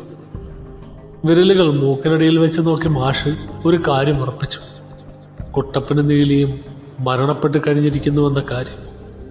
ചന്തു മാഷിനെ തന്നെ നോക്കി നിന്നു. എന്താ മാഷേ അവർ എഴുന്നേൽക്കാത്തത്? ചന്തു ചോദിച്ചു. മാഷ് ഒന്നും മിണ്ടിയില്ല. കുറച്ചുനേരം മാഷ് കുട്ടപ്പന്റെയും നീലിയുടെയും മുഖത്തേക്ക് നോക്കി തന്നെ നിന്നു. അപ്പോഴാണ് ഒരു കാര്യം മാഷ് ശ്രദ്ധിച്ചത്. കുട്ടപ്പന്റെയും നീലിയുടെയും കഴുത്തിൽ ഒരു പാടുണ്ട്.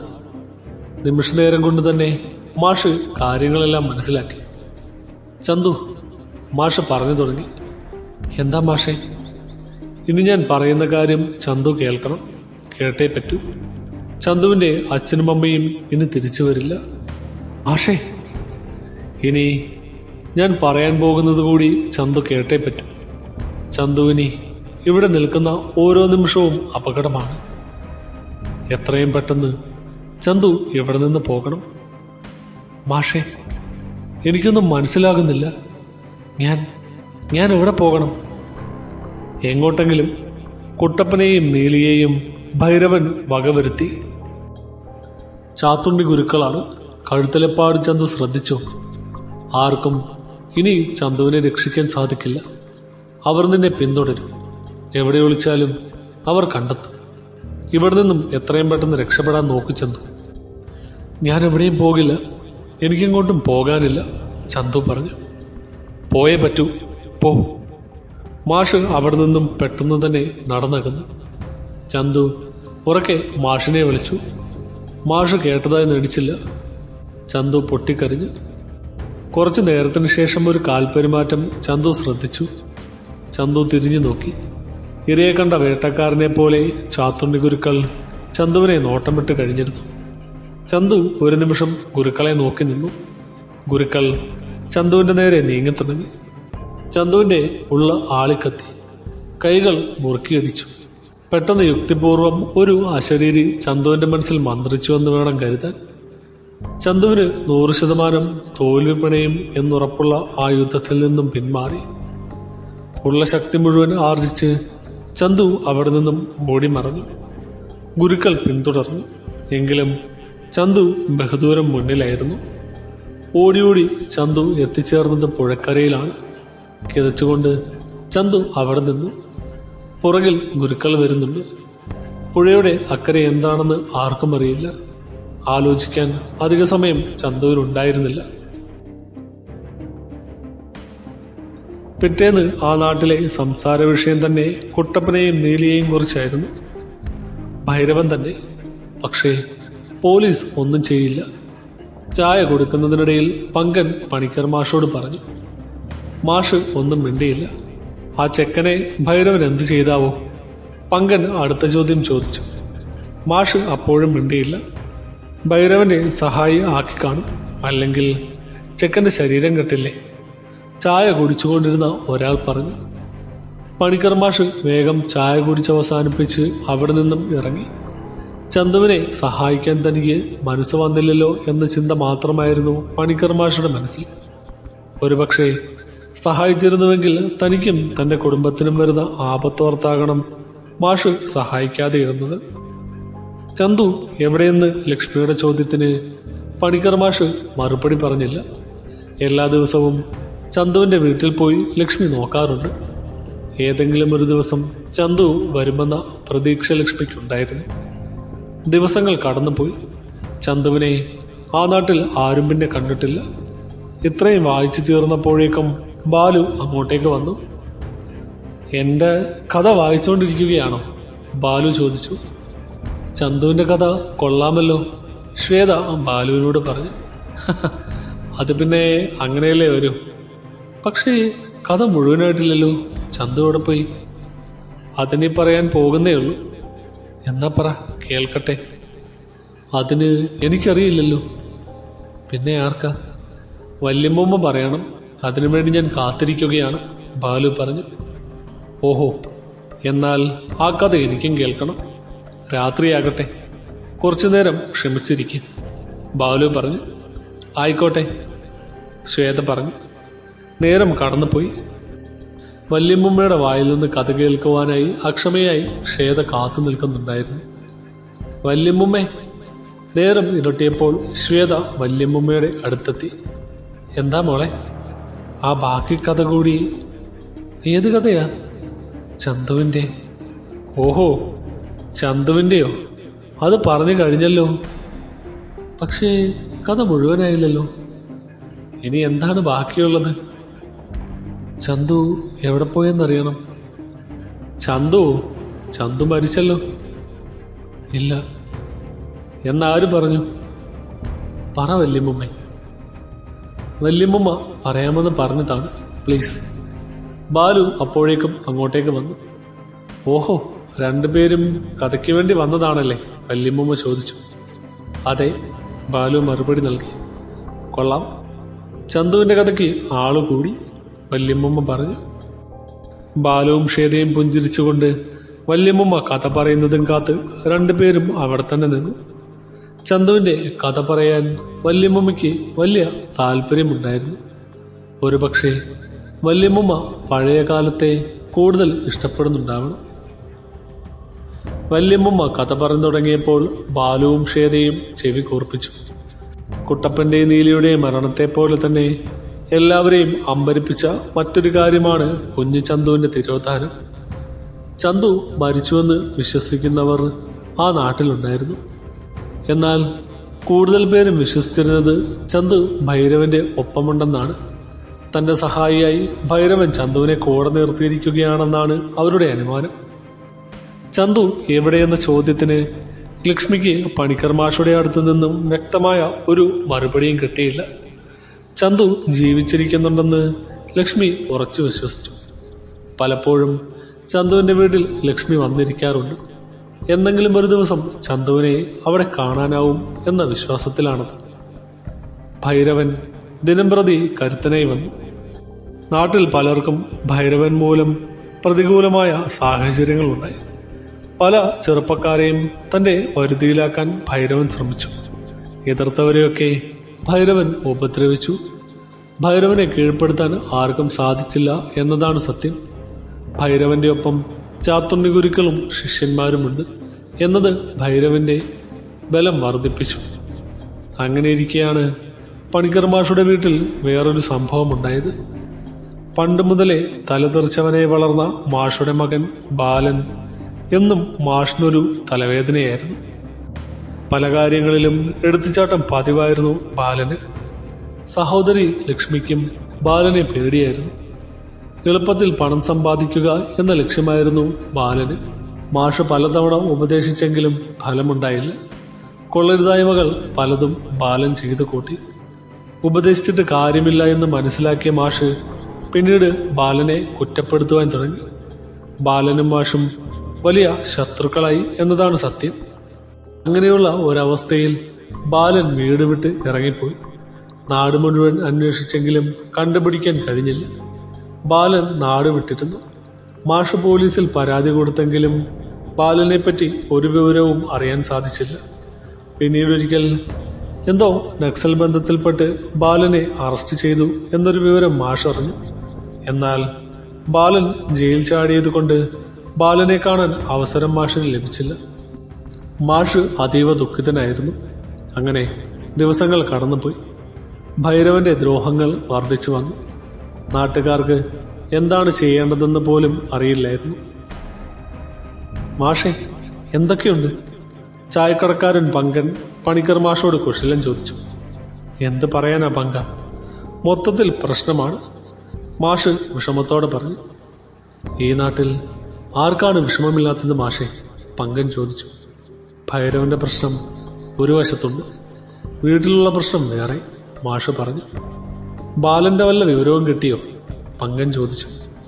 ഇല്ല പങ്ക, ബാലനെ ഇനി ഞാൻ അന്വേഷിക്കില്ല, മാഷ് പറഞ്ഞു. പോലീസ് തപ്പി നടക്കുന്നുണ്ട്, പങ്കൻ പറഞ്ഞു. പിടിച്ചാ പിടിക്കട്ടെ, അങ്ങനെ ഒരു മകൻ എനിക്കിനി വേണ്ട. ഇനി നന്നാവുമെന്ന പ്രതീക്ഷ എനിക്കില്ല. ലക്ഷ്മിയെങ്കിലും രക്ഷപ്പെടട്ടെ, അത്രേ എനിക്കുള്ളൂ, മാഷ് പറഞ്ഞു. മാഷ് വിചാരിച്ച പോലെ തന്നെ നടക്കട്ടെ, പങ്കൻ പറഞ്ഞു. നടക്കും എന്ന് തന്നെ വിചാരിക്കാം, മാഷ് പറഞ്ഞു. ഭൈരവൻ കാരണം ഇപ്പോൾ എല്ലാവർക്കും പേടിയാ മാഷെ, പങ്കൻ പറഞ്ഞു. അറിയാം, എന്തു ചെയ്യാനാ? ചന്തുവിനെ പറ്റി വല്ല വിവരവുമുണ്ടോ? ഒന്നും അറിയില്ല, ഭൈരവന്റെ കൂടെ തന്നെ ഉണ്ടാവും. എനിക്കങ്ങനെ തോന്നുന്നില്ല, അവൻ വേറെ എവിടെയോ ഉണ്ട്, പങ്കൻ പറഞ്ഞു. വേറെ എവിടെയോ ഉണ്ടാകാനാ? മാഷ് ചോദിച്ചു. അതറിയില്ല, പക്ഷേ എൻ്റെ മനസ്സങ്ങനെ പറയുന്നു. മാഷ് മറുപടിയൊന്നും പറഞ്ഞില്ല. വർഷങ്ങൾ കടന്നുപോയി. അങ്ങനെ ഒരു ദിവസം ലക്ഷ്മി ചന്തുവിൻ്റെ വീടിന് മുൻപിൽ സന്ധ്യാനേരത്ത് വന്നിരുന്നു. പഴയ സംഭവങ്ങളൊക്കെ ഓർത്ത് അങ്ങനെ ഇരിക്കുകയായിരുന്നു. നേരം ഇരുട്ടിത്തുടങ്ങി. ലക്ഷ്മി ഒരു നിഴൽ ശ്രദ്ധിച്ചു. ചെറിയൊരു ഞെട്ടൽ ലക്ഷ്മിക്കുണ്ടായി. ഉടനെ തന്നെ തിരിഞ്ഞു നോക്കി. ആ കാഴ്ച കണ്ട് ലക്ഷ്മി അമ്പരന്നു. മുന്നിൽ നിൽക്കുന്ന ആളെ കണ്ടാണ് ലക്ഷ്മി അമ്പരന്നത്. അത് ചന്തുവായിരുന്നു. കാഴ്ചയിൽ മാറ്റമുണ്ടെങ്കിലും ലക്ഷ്മി ചന്തുവിനെ തിരിച്ചറിഞ്ഞു. പഴയ ചന്തു ആയിരുന്നില്ല, കുറച്ചുകൂടി മെലിഞ്ഞു, ഉയരം വെച്ചിട്ടുണ്ട്, കൈകൾക്ക് നല്ല കരുത്തുണ്ട്. ചന്തു! ആശ്ചര്യവും സന്തോഷവും ലക്ഷ്മിക്ക് അടക്കാനായില്ല. അതെ, ഒറ്റനോട്ടത്തിൽ എന്നെ തിരിച്ചറിഞ്ഞുവല്ലേ? ചന്തു ചോദിച്ചു. എനിക്ക് പെട്ടെന്ന് തിരിച്ചറിയാൻ എളുപ്പമാണ്, ലക്ഷ്മി പറഞ്ഞു. ഞാൻ തിരിച്ചു വരുമെന്ന് എങ്ങനെ മനസ്സിലായി? ചന്തു ചോദിച്ചു. കാണാതായി അന്നു മുതൽ ഞാൻ പ്രതീക്ഷിച്ച് എന്തെങ്കിലും ഒരിക്കൽ വരുമെന്ന്, ലക്ഷ്മി പറഞ്ഞു. വേണ്ടായിരുന്നു, ചന്തു പറഞ്ഞു. ലക്ഷ്മി മറുപടി പറഞ്ഞില്ല. എന്നെ എല്ലാവരും മറക്കണം, അതിൽ ലക്ഷ്മിയും പെടും, ചന്തു പറഞ്ഞു. എന്തിന്? ലക്ഷ്മി ചോദിച്ചു. പഴയ ചന്തു ഇപ്പോൾ ജീവിച്ചിരിപ്പില്ല. കുറച്ചു നേരത്തേക്ക് രണ്ടുപേരും മൗനം പാലിച്ചു. 6 വർഷങ്ങൾ കടന്നുപോയി. ലക്ഷ്മി ഓർമ്മിപ്പിച്ചു. തിരിച്ചു വരണമെന്ന് ഒരിക്കലും ഞാൻ ആഗ്രഹിച്ചതല്ല, ചന്തു പറഞ്ഞു. ഇത്രയും നാൾ എവിടെയായിരുന്നു? ലക്ഷ്മി ചോദിച്ചു. ഈ ചോദ്യം ഞാൻ പ്രതീക്ഷിച്ചു, ചന്തു പറഞ്ഞു. എനിക്കറിയാൻ ആഗ്രഹമുണ്ട്, ലക്ഷ്മി പറഞ്ഞു. തീർച്ചയായും ഞാൻ പറയാം. ലക്ഷ്മിയോട് മാത്രം ഞാൻ പറയും, കാരണം ലക്ഷ്മി അതറിഞ്ഞാൽ മാത്രമേ കാര്യമുള്ളൂ, ചന്തു പറഞ്ഞു. മരിച്ചുപോയി എന്ന് വിശ്വസിക്കുന്നവർ ഈ നാട്ടിലുണ്ട്. ഭൈരവന്റെ കൂടെയുണ്ട് എന്ന് വിശ്വസിക്കുന്നവർ വേറെയുമുണ്ട്, ലക്ഷ്മി പറഞ്ഞു. ഭൈരവൻ? ഞാൻ പറയാം, ചന്തു പറഞ്ഞു തുടങ്ങി. അന്നത്തെ ദിവസം ചന്തു ഓടിയെത്തിയത് പുഴക്കരയിലാണ്. പിന്നാലെ വരുന്ന ചാത്തുണ്ണി ഗുരുക്കളുടെ പിടിയിൽ പെടുന്നതിലും ഭേദം പുഴ കടന്ന് അക്കരെ പോകുന്നതാണെന്ന് ചന്തു ഉറപ്പിച്ചു. ചന്തു പുഴയിലേക്ക് എടുത്തു ചാടി, ആഞ്ഞ് മുന്നിലേക്ക് നീന്തി. ചാത്തുണ്ണി ഗുരുക്കൾ പുഴക്കരയിലെത്തിയപ്പോഴേക്കും ചന്തു നീന്തി പുഴയുടെ നടുവിലെത്തിയിരുന്നു. ഗുരുക്കൾ ചെറിയൊരു നിരാശയോടെ തിരിച്ചുപോയി. നീന്തി നീന്തി കിതച്ച് ഒടുവിൽ ചന്തുപ്പുഴയുടെ അക്കരെ എത്തിച്ചേർന്നു. കരയിലേക്ക് നടന്നു കയറി. ചന്തു ചുറ്റും നോക്കി. അവിടെയെങ്ങും ആരും ഉണ്ടായിരുന്നില്ല. കുറച്ചകലെയായി ഒരു വെളിച്ചം ചന്തു ശ്രദ്ധിച്ചു. അവിടെ നിറച്ചും മരങ്ങളായിരുന്നു. മരങ്ങൾക്കിടയിലൂടെ ചന്തു നടന്നു നീങ്ങി. നടന്നപ്പോൾ വെളിച്ചം അടുത്തേക്ക് വന്നു. ചെറിയൊരു പരിഭ്രമത്തോടെ ചന്തു മുന്നോട്ട് നടന്നു. നല്ല ക്ഷീണമുണ്ടായിരുന്നു. നടക്കുമ്പോഴും കിതയ്ക്കുന്നുണ്ടായിരുന്നു. പെട്ടെന്ന് ആരോ തന്നെ പിന്തുടരുന്നുവെന്ന് ചന്തു മനസ്സിലാക്കി. ചന്തു നടത്തത്തിന്റെ വേഗത കൂട്ടി. അപ്പോഴും പുറകിൽ ഒരു കാൽപെരുമാറ്റമുണ്ടായിരുന്നു. പെട്ടെന്ന് 2 കൈകൾ ചന്തുവിന്റെ മൂക്ക് പൊത്തിപ്പിടിച്ചു. ഉടനെ തന്നെ ചന്തുവിന് ബോധം നഷ്ടമായി. ബോധം വന്നപ്പോൾ ചന്തു കുറെ ആളുകളുടെ നടുവിലായിരുന്നു. കുറെ അപരിചിതർ. ചന്തു ഞെട്ടിപ്പോയി. പതുക്കെ എഴുന്നേറ്റ് നിന്നു.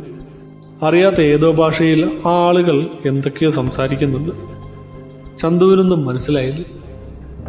ഞാൻ എവിടെയാ? പരിഭ്രമത്തോടെ ചന്തു പറഞ്ഞു. അപ്പോഴും മനസ്സിലാകാത്ത പോലെ എന്തൊക്കെയോ അവർ പറഞ്ഞു. നിങ്ങളൊക്കെ ആരാണ്? ചന്തു ചോദിച്ചു. കുറച്ചുനേരം അവിടം നിശബ്ദമായിരുന്നു. പരിഭ്രമിക്കേണ്ട, അവരുടെ കൂട്ടത്തിൽ നിന്നും ഒരാൾ അങ്ങോട്ട് വന്ന് പറഞ്ഞു. ചെറിയൊരു ആശ്വാസത്തോടെ ചന്തു അയാളെ നോക്കി. പേടിക്കണ്ട, എന്നെ അറിയാൻ വഴിയില്ല, അയാൾ പറഞ്ഞു. ഇല്ല, ചന്തു പറഞ്ഞു. ഞാൻ ആ നാട്ടിൽ തന്നെ ഉണ്ടായിരുന്ന ആളാണ്. എൻ്റെ പേര് നാരായണൻകുട്ടി എന്നായിരുന്നു. നാരായണൻകുട്ടി എന്ന പേര് ചന്തു പെട്ടെന്ന് ഓർത്തെടുത്തു. കുറെ നാളുകൾക്ക് മുമ്പ് പുഴ കടന്ന് ഞാൻ ഇവിടെ എത്തി. പിന്നീട് ഞാൻ ഇവരിൽ ഒരാളായി മാറി. നാട്ടിൽ പറയുന്ന കഥകൾ കേട്ട് ഞാനും പണ്ട് പേടിച്ചിരുന്നു. പക്ഷേ ഭയപ്പെടാൻ മാത്രം ഒന്നും ഇവിടെയില്ല, നാരായണൻകുട്ടി പറഞ്ഞു. നാരായണൻകുട്ടി എന്ന പേര് ഞാൻ കേട്ടിട്ടുണ്ട്. ഇവിടെയുള്ള ആളുകൾ ആരാണ്? ചന്തു ചോദിച്ചു. സിലോണിലുള്ള ഒരു ഗോത്രവർഗക്കാരാണ് അവർ. ഇപ്പോൾ ഞാനും. ആർക്ക് വേണമെങ്കിലും അവരോടൊപ്പം ചേരാം. പക്ഷേ അവരോടൊപ്പം ചേർന്നാൽ പിന്നെ അവരുടെ രീതികളും നിയമങ്ങളും അനുസരിച്ച് വേണം മരണം വരെ ജീവിക്കാൻ, നാരായണൻകുട്ടി പറഞ്ഞു. സിലോണിലുള്ള ഗോത്രവർഗക്കാരോ? ചന്തു സംശയം പ്രകടിപ്പിച്ചു. അതെ, മാത്രകൾ എന്നാണ് ഞങ്ങൾ അറിയപ്പെടുന്നത്. സിലോണിലുള്ള ഇവരെങ്ങനെ ഇവിടെ എത്തി?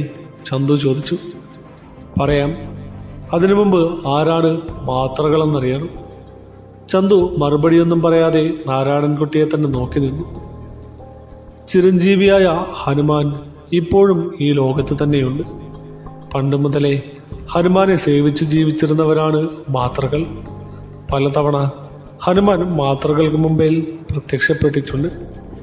അതുകൊണ്ട് തന്നെ ചില പ്രത്യേക കഴിവുകൾ മാത്രകൾക്കുണ്ട്. ഹനുമാന്റെ സാന്നിധ്യമുള്ള എല്ലാ സ്ഥലങ്ങളിലേക്കും മാത്രകൾ സഞ്ചരിച്ചു കൊണ്ടിരിക്കും. ഈ സ്ഥലവും അങ്ങനെയുള്ളതാണ്. ചന്തു എല്ലാം ശ്രദ്ധിച്ചു കേട്ടുകൊണ്ട് അവിടെ ഇരിക്കുകയായിരുന്നു. ഞങ്ങൾ ആരാണെന്നുള്ളതാണ് ഇപ്പോൾ പറഞ്ഞത്. ഇനി നിങ്ങൾ ആരാണെന്നുള്ളത് പറയുന്നത് നല്ലതാണ്, നാരായണൻകുട്ടി പറഞ്ഞു. ഞാൻ ചന്തു. ഇപ്പോൾ ഞാനൊരു അനാഥനാണ്. ജീവൻ രക്ഷിക്കാനായി പുഴ കടന്നതാണ്. ശരി, കുറച്ചു നേരം വിശ്രമിക്കും. എന്നെയും നിങ്ങളുടെ കൂട്ടത്തിൽ ചേർക്കുമോ? ചന്തു ചോദിച്ചു. ഞങ്ങൾ ആരെയും നിർബന്ധിക്കാറില്ല. പക്ഷേ ഞങ്ങളുടെ കൂടെ കൂടിയാൽ പിന്നെ എല്ലാ നിയമങ്ങളും അനുസരിച്ച് ജീവിക്കണം. നിയമം തെറ്റിച്ചാൽ പിന്നെ മരണമാണ് ഫലം, നാരായണൻകുട്ടി പറഞ്ഞു. എന്താണ് നിയമങ്ങൾ? ചന്തു ചോദിച്ചു. എല്ലാം വിശദമായി പറഞ്ഞു തരാം. ആദ്യം കുറച്ചു നേരം വിശ്രമിക്കും. അതിനുശേഷം ആ കാണുന്ന പാറയുടെ മുകളിൽ ഒരു വെളിച്ചം കണ്ടില്ലേ, അങ്ങോട്ട് വരും, നാരായണൻകുട്ടി പറഞ്ഞു. ക്ഷീണം കൊണ്ടാവണം ചന്തു ഒന്ന് മയങ്ങിപ്പോയി. കണ്ണു തുറന്നപ്പോൾ ഇരുട്ട് തന്നെയായിരുന്നു. ചന്തു പാറയുടെ മുകളിലെ വെളിച്ചം ലക്ഷ്യമാക്കി നടന്നു. പാറയുടെ മുകളിൽ കുറച്ച് മാത്രകൾ ഇരിക്കുന്നുണ്ടായിരുന്നു. നാരായണൻകുട്ടിയും അവരുടെ കൂട്ടത്തിലുണ്ടായിരുന്നു. ചന്തു ഇങ്ങോട്ട് വരും, നാരായണൻകുട്ടി വിളിച്ചു പറഞ്ഞു. ചന്തു ഉടനെ അങ്ങോട്ട് ചെന്നു.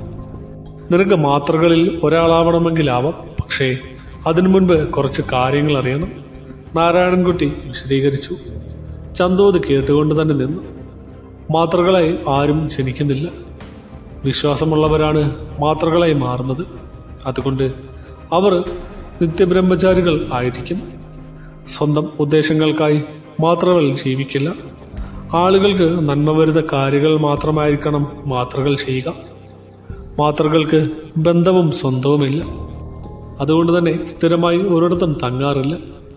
ഈ കാര്യങ്ങളൊക്കെ സമ്മതമാണെങ്കിൽ ചന്തുവിനും മാത്രകളിൽ ഒരാളാവാം. ആയിക്കഴിഞ്ഞാൽ പിന്നെ ചന്തുവും നാരായണൻകുട്ടിയുമില്ല. എല്ലാവരും സാത്താന്മാർ. ഇതെല്ലാം പറഞ്ഞതിന് ശേഷം സമ്മതമാണോ എന്നർത്ഥത്തിൽ നാരായണൻകുട്ടി ചന്തുവിനെ നോക്കി. കുറച്ചു നേരത്തേക്ക് ചന്തു മൗനം പാലിച്ചു. ചന്തുവിന്റെ നിശബ്ദതയിൽ നാരായണൻകുട്ടി വീണ്ടും സംഭാഷണം തുടർന്നു. നിയമങ്ങളെപ്പറ്റി ഞാൻ പറഞ്ഞു കഴിഞ്ഞു. എന്നാൽ ഞാൻ പറയാത്ത ചില കാര്യങ്ങളുണ്ട്. അതുകൂടി ചന്തു കേട്ടോളൂ. മാത്രയാകാൻ ചന്തു സമ്മതിച്ചാൽ 1 വർഷത്തെ നിരന്തരമായ ശാരീരിക പരിശീലനമുണ്ട്. ഒപ്പം മന്ത്രങ്ങളും. 1 വർഷത്തെ പരിശീലനം കഴിഞ്ഞാൽ ചന്തു തികഞ്ഞ ഒരു അഭ്യാസിയാകും. ഒപ്പം മന്ത്രശക്തിയും വന്നു ചേരും. അത്ഭുത സിദ്ധികൾ ലഭിക്കും.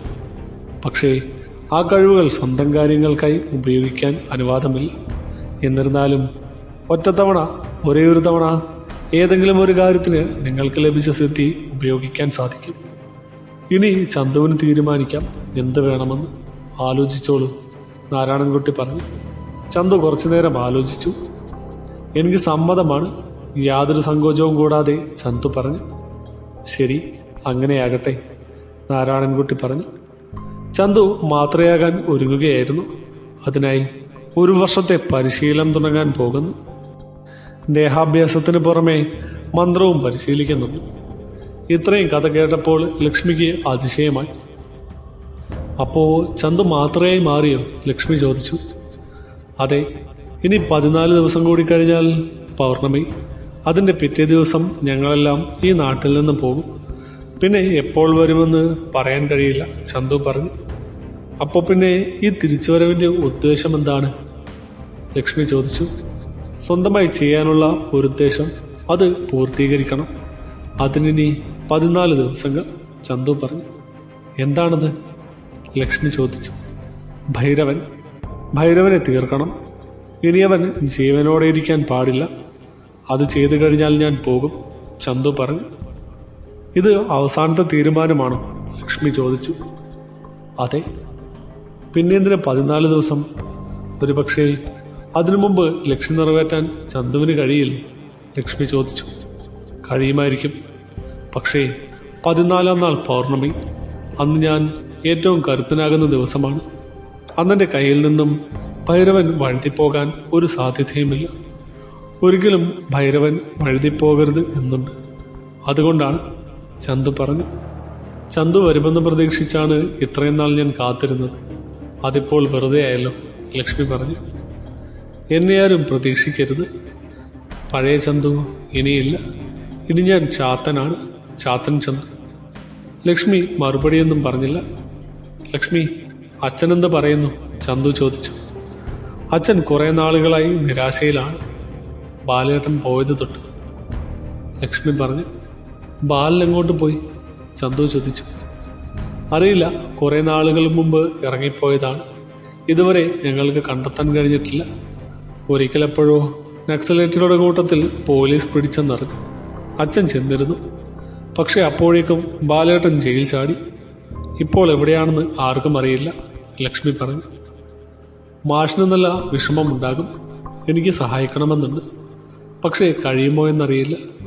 എനിക്കതിന് എന്തെങ്കിലും സാധിച്ചാൽ ഞാനത് ചെയ്യും. ബാലനെ ഞാൻ മാഷിന്റെ മുൻപിൽ കൊണ്ടുവരും. ഇത് ഞാൻ ലക്ഷ്മിക്ക് തരുന്ന വാക്കാണ്, ചന്തു പറഞ്ഞു. ലക്ഷ്മി വീണ്ടും മൗനം പാലിച്ചു. നേരമിരട്ടി, ലക്ഷ്മി പൊയ്ക്കോളൂ, ചന്തു പറഞ്ഞു. ചന്തു വീട്ടിലേക്ക് വരുന്നുണ്ടോ? അച്ഛനെ കാണണ്ടേ? ലക്ഷ്മി ചോദിച്ചു. ഇപ്പോഴില്ല, സമയമായിട്ടില്ല, ചന്തു പറഞ്ഞു. എന്നാൽ ശരി, യാത്ര പറഞ്ഞ് വിഷാദമുഖത്തോടെ ലക്ഷ്മി അവിടെ നിന്നും പോയി. ചന്തു കുറച്ചുനേരം അവിടെ തന്നെ ഇരുന്നു. ഓർക്കേണ്ട എന്ന് കരുതിയെങ്കിലും പഴയ ഓർമ്മകൾ ചന്തുവിൻ്റെ മനസ്സിൽ കയറി വന്നു. കുന്നിൻ ചെരുവിലൂടെയുള്ള ഭൈരവന്റെ വീടിനടുത്തേക്ക് പോകാൻ പെട്ടെന്നാണ് ചന്തു തീരുമാനിച്ചത്. ഉടനെ തന്നെ ചെന്നു. ആ ഇരുട്ടിൽ ഭൈരവന്റെ വീടിന് കുറച്ചകലെയായി നെഞ്ചും വിരിച്ച് ചന്തു നോക്കി നിന്നു. ചന്തുവിൻ്റെ കണ്ണുകളിലപ്പോൾ 2 അഗ്നിഗോളങ്ങൾ തെളിഞ്ഞു. അധികം വൈകാതെ തന്നെ ചന്തു അവിടെ നിന്നും തിരിച്ചുപോയി. ഇനിയുള്ള 14 ദിവസങ്ങൾ, അതാണ് ചന്തു ഭൈരവന് കൊടുത്ത ആയുസ്. എന്നാൽ ചന്തുവിനെ 2 കണ്ണുകൾ കണ്ടു കഴിഞ്ഞിരുന്നു, ഭൈരവന്റെ 2 ചോരക്കണ്ണുകൾ. ഉടനെ തന്നെ ഭൈരവൻ ചാത്തുണ്ണി ഗുരുക്കളെ വിളിച്ച് കാര്യം പറഞ്ഞു. ഗുരുക്കൾ ഉടനെ തന്നെ ശിഷ്യന്മാരെ വരുത്തി. ഉടനെ തന്നെ ചന്തുവിനെ വകവരുത്താൻ ചട്ടം കെട്ടി. ഗുരുക്കളുടെ ശിഷ്യന്മാർ ചന്തുവിൻ്റെ വീടിനടുത്തെത്തി. അവിടെ ആരെയും കണ്ടില്ല. അപ്പുറത്തൊക്കെ അന്വേഷിച്ചു, എങ്കിലും ആളെ കണ്ടില്ല. പിന്നീട് കുറച്ചു മാറി പുഴക്കരയിലേക്ക് ചെന്നു. അവിടെ പുഴക്കരയിൽ ഇരുട്ടിൽ ഒരാൾ നിൽക്കുന്നത് ശിഷ്യന്മാർ കണ്ടു. ചന്തു ആണോ അത്? ശിഷ്യന്മാരിൽ ഒരാൾ ചോദിച്ചു. മറുപടി വന്നില്ല. ചന്തു ആണോ എന്നാ ചോദിച്ചത്? അയാൾ വീണ്ടും ചോദിച്ചു. അതെ. പെട്ടെന്ന് തന്നെ ഉത്തരം വന്നു. ഈ നാട്ടിലേക്ക് മടങ്ങി വന്നത് പോട്ടെ, ഭൈരവന്റെ അടുത്ത് വരാൻ നീ കാണിച്ച ധൈര്യം കുറച്ച് കടന്നുപോയി, അയാൾ പറഞ്ഞു. നിങ്ങൾ എൻ്റെ അടുത്ത് വരാൻ കാണിച്ചതിൽ കൂടുതൽ ധൈര്യമൊന്നുമില്ലാതെ, ചന്തു പറഞ്ഞു. പിന്നീട് സംസാരമുണ്ടായില്ല. ശിഷ്യന്മാർ ചന്തുവിനടുത്തേക്ക് ഓടിയെടുത്തു. ആദ്യത്തെ അടി ചന്തു നിഷ്പ്രയാസം തടുത്തു. മിന്നൽ വേഗത്തിൽ ചന്തു പ്രത്യാക്രമണം നടത്തി. ആ പ്രത്യാക്രമണത്തിൽ ഗുരുക്കളുടെ ശിഷ്യന്മാർ നിഷ്പ്രഭരായി എന്നതാണ് സത്യം. ആ സമയത്താണ് നാണുവൈദ്യർ അതുവഴി കടന്നു പോയത്. ഭൈരവന്റെ ശിങ്കടികളെ ഒറ്റയ്ക്ക് നേരിടുന്നതാരാണെന്നറിയാൻ വൈദ്യർ കുറച്ചുകൂടി അടുത്തു ചെന്ന് നോക്കി. ഒന്ന് ആലോചിച്ച ശേഷം ആ ഇരുട്ടിൽ അത് ചന്തുവാണെന്ന് വൈദ്യർ മനസ്സിലാക്കി. അമ്പരപ്പോടെ വൈദ്യർ അവിടെ നിന്നും ഓടിമറഞ്ഞു. അതേസമയം ഗുരുക്കളുടെ ശിഷ്യന്മാരിൽ അവസാനത്തെ ആളും ചന്തുവിനോട് തോൽവി സമ്മതിച്ചു. പിറ്റേന്ന് നാട് മുഴുവൻ ചന്തുവിന്റെ തിരിച്ചുവരവ് അറിഞ്ഞു കഴിഞ്ഞു. ഞാൻ പറഞ്ഞില്ലേ ചന്തു വരുമെന്ന്, ചായക്കടക്കാരൻ പങ്കൻ ചിരിച്ചുകൊണ്ട് പറഞ്ഞു. എന്നാലും അതൊരത്ഭുതമാണല്ലോ, ചായ കുടിക്കാൻ വന്നവരിൽ ഒരാളായ രാമൻകുട്ടി പറഞ്ഞു. എനിക്ക് തോന്നിയിരുന്നു, അതുകൊണ്ടാണ് ഞാൻ അപ്പോഴേ പറഞ്ഞത്, പങ്കൻ പറഞ്ഞു. ചന്തു പഴയ ആളല്ല എന്നാണ് അറിവ്, രാമൻകുട്ടി പറഞ്ഞു. നാടുവൈദ്യരാണ് കണ്ടത്, നാട് മുഴുവൻ അറിയിച്ചതും വൈദ്യർ തന്നെ, പങ്കൻ പറഞ്ഞു. എന്തൊക്കെയോ കഴിവുകൾ ചന്തുവിനുണ്ടത്രേ, രാമൻകുട്ടി ചെറിയൊരു സംശയത്തോടെ ചോദിച്ചു. പുഴ കടന്നു പോയെന്നാണ് സംസാരം. പുഴ കടന്നു പോയവർ മുൻപും ഉണ്ടായിട്ടുണ്ട്, പക്ഷേ അവരെല്ലാവരും ഇതുവരെ തിരിച്ചു വന്നിട്ടില്ല. ഇനി ഭൈരവന്റെ വല്ല കളികളുമാണോ? എനിക്ക് തോന്നുന്നില്ല. ചന്തുവിനെ വേറെ ആരെങ്കിലും കണ്ടതായിട്ട് അറിവുണ്ടോ? ഇല്ല. ചന്തു പണിക്കർ മാഷെ കാണാൻ സാധ്യതയുണ്ടല്ലോ. മാഷ് മാത്രമാണ് പണ്ട് ചന്തുവിനോട് അനുകമ്പ കാണിച്ചിട്ടുള്ളത്. എന്തായാലും ചന്തുവിനെ ഒന്ന് സൂക്ഷിക്കുന്നത് നല്ലത്. അതിരാവിലെ മുതൽ ചന്തു മന്ത്രങ്ങൾ ചൊല്ലിക്കൊണ്ടിരിക്കുകയായിരുന്നു. 14 ദിവസങ്ങൾ ജലപാനം മാത്രമാണ് ചെയ്യുക. മന്ത്രങ്ങളുടെയും അഭ്യാസ പരിശീലനങ്ങളുടെ ഫലം കൊണ്ടും ചന്തുവിൻ്റെ കരുത്ത് കൂടിക്കൂടി വരും. ഉച്ചനേരത്ത് ചന്തു നാട്ടിലിറങ്ങി ഒന്ന് നടക്കാൻ തന്നെ തീരുമാനിച്ചു. ചന്തു നടന്നു വരുന്നത് കണ്ടപ്പോൾ നാട്ടുകാർക്കെല്ലാം ഉള്ളിൽ ചെറിയൊരു പകപ്പുണ്ടായിരുന്നു. ആരുടെയും മുഖത്ത് നോക്കാനോ സംസാരിക്കാനോ ഒന്നും ചന്തു മുതിർന്നില്ല. എന്നാൽ കുറച്ചു നേരത്തിന് ശേഷമാണ് അത് സംഭവിച്ചത്. എല്ലാ നാട്ടുകാരും നോക്കി നിൽക്കെ ചന്തുവിൻ്റെ മുന്നിലേക്ക് ഒരാൾ കടന്നു വന്നു. അത് മറ്റാരുമായിരുന്നില്ല, ചാത്തുണ്ണി ഗുരുക്കളുടെ ഏറ്റവും കരുത്തനായ ശിഷ്യൻ സേനൻ. സേനൻ ചന്തുവിൻ്റെ നേർക്ക് നടന്നെടുത്തു. ചന്തുവിൻ്റെ മുഖത്ത് യാതൊരു ഭാവവ്യത്യാസവും ഉണ്ടായില്ല. എല്ലാവരും എന്താണ് നടക്കുന്നതെന്ന് ഉറ്റുനോക്കി. നീയാണല്ലേ ചന്തു? സേനൻ ചന്തുവിൻ്റെ മുഖത്ത് നോക്കി ചോദിച്ചു. ചന്തു ആയിരുന്നു, പക്ഷേ ഇപ്പോൾ ഞാൻ ചാത്തൻ ചന്തുവാണ്, ചന്തു മറുപടി പറഞ്ഞു. ഓഹോ, പേര് മാറ്റിയോ? നന്നായി. എന്തൊക്കെയോ അഭ്യാസം പഠിച്ചാണ് വരവെന്ന് കേട്ടല്ലോ, സേനൻ പറഞ്ഞു. എന്താ സംശയമുണ്ടോ? ചന്തു ചോദിച്ചു. നിന്റെ നാക്കിനില്ല എന്ന് മനസ്സിലായി. അഭ്യാസം എൻ്റെ അടുത്ത് നടക്കില്ല, സേനൻ പറഞ്ഞു. ഞാൻ പറയുക മാത്രമല്ല ചെയ്യാറുള്ളത്, ചന്തു പറഞ്ഞു. നീ എന്ത് കണ്ടിട്ടാണ് ഭൈരവനെ പിണക്കി ഈ നാട്ടിൽ ജീവിക്കാൻ നിനക്ക് കഴിയുമെന്ന് തോന്നുന്നുണ്ടോ? സേനൻ ചോദിച്ചു. കഴിയണമല്ലോ, അതാണെൻ്റെ ശ്രമം, ചന്തു പറഞ്ഞു. സംസാരം മതി, ഇനി നിന്നെ അധിക നേരം തുടരാൻ ഞാൻ അനുവദിക്കില്ല, സേനൻ പറഞ്ഞു. അത് തീരുമാനിക്കാൻ നീ ആരാ? ചന്തു ചോദിച്ചു. സേനൻ വെല്ലുവിളിച്ചവർക്ക് അധിക നേരം ആയുസില്ല, സേനൻ പറഞ്ഞു. ചന്തു അവിടെ നിന്നും എഴുന്നേറ്റു.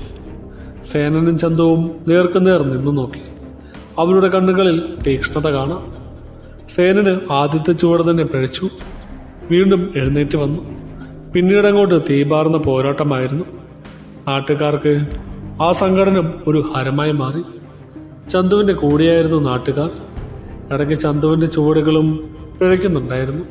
പക്ഷേ കൂടുതൽ കരുത്തോടെ ചന്തു വീണ്ടും വീണ്ടും ഏറ്റുമുട്ടി. സംഘട്ടനം കുറേ നേരം തുടർന്നു. നാട്ടുകാരുടെ ആവേശം കൂടിക്കൂടി വന്നു. ഒടുവിൽ വീറോടെ വാശിയോടെ ചന്തു സേനനെ കീഴ്പ്പെടുത്തി. ചന്തുവിനോട് അടിയോറവ് പറയാതെ സേനന് നിവർത്തിയില്ലായിരുന്നു. പരാജിതനായി മണ്ണിൽ കിടക്കുന്ന സേനന്റെ ജീവനെടുക്കാൻ ചന്തുവിന് ഉദ്ദേശമുണ്ടായിരുന്നില്ല. ശേഷിച്ച ജീവൻ കൊണ്ട് വേച്ച് സേനൻ അവിടെ നിന്നും പോയി. ചാത്തൻ ചന്തു എന്ന് നാട്ടുകാർ ഒരുമിച്ച് വിളിച്ചു. ചന്തു, ഇനി നീ ഇവിടെ വേണം, പങ്കൻ ഉറക്കെ വിളിച്ചു പറഞ്ഞു. ഞാനിവിടെ എല്ലാ കാലത്തും തങ്ങാൻ വന്നതല്ല. 14 ദിവസങ്ങൾ മാത്രമേ ഞാനിവിടെ ഉണ്ടാകൂ, ചന്തു പറഞ്ഞു. നാട്ടുകാർ തെല്ല് നിരാശരായി. പക്ഷെ ഞാൻ പോകുന്നതിന് മുമ്പ് ഭൈരവനെ ഞാൻ ഇല്ലാതാക്കും, ചന്തു പറഞ്ഞു. ഇത് കേട്ട എല്ലാവരും ആർപ്പ് വിളിച്ചു. ചന്തു പിന്നെ അധികമൊന്നും അവിടെ നിന്നില്ല. വീട്ടിലേക്ക് ചെന്നു. പിന്നീട് നിശബ്ദനായി അവിടെ തന്നെ ഒരു മൂലക്കിരുന്നു. ഇവിടെ തന്നെ ഉണ്ടാകുമെന്ന് ഞാൻ ഊഹിച്ചു. ലക്ഷ്മി അങ്ങോട്ട് കടന്നു വന്നു. ലക്ഷ്മി വീണ്ടും വന്നോ? ചന്തു ചോദിച്ചു. അതെന്താ, വരാൻ പാടില്ലേ? ലക്ഷ്മി പറഞ്ഞു. അങ്ങനെയല്ല, ഇനി വരുമെന്ന് ഞാൻ പ്രതീക്ഷിച്ചില്ല, ചന്തു പറഞ്ഞു. വരണമെന്ന് തോന്നി. ഇനിയുള്ള ദിവസങ്ങളിലെല്ലാം ഞാൻ വരും, ചന്തു ഇവിടെ നിന്ന് പോകുന്നത് വരെ, ലക്ഷ്മി പറഞ്ഞു. തടയാൻ എനിക്ക് കഴിയില്ല, ചന്തു പറഞ്ഞു. ശരിയാണ്. ഇന്ന് നാട്ടുകാർക്ക് മുമ്പിൽ ഒരു സംഘടന നടന്നുവെന്ന് കേട്ടല്ലോ, ലക്ഷ്മി ചോദിച്ചു.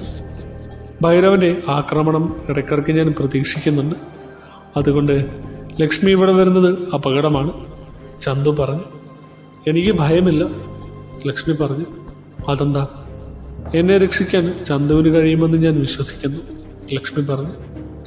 എക്കാലത്തും ഞാൻ ഉണ്ടാകില്ല, ചന്തു പറഞ്ഞു. ലക്ഷ്മി മറുപടി പറഞ്ഞില്ല. ജീവിതം മുന്നോട്ട് പോകണം, അതിന് ഞാൻ ഒരു തടസ്സമാകരുത്. ലക്ഷ്മി കേൾക്കുന്നുണ്ടോ? ലക്ഷ്മി എപ്പോഴും ഒന്നും മിണ്ടിയില്ല. എൻ്റെ വാക്കുകൾക്ക് എന്തെങ്കിലും വില കൽപ്പിക്കുന്നുണ്ടെങ്കിൽ ലക്ഷ്മി ഞാൻ പറയുന്നത് ഗൗരവത്തോടെ എടുക്കണം, ചന്തു പറഞ്ഞു. ലക്ഷ്മി വീണ്ടും മൗനം പാലിച്ചു. നേരെ വിരട്ടിയിരുന്നു.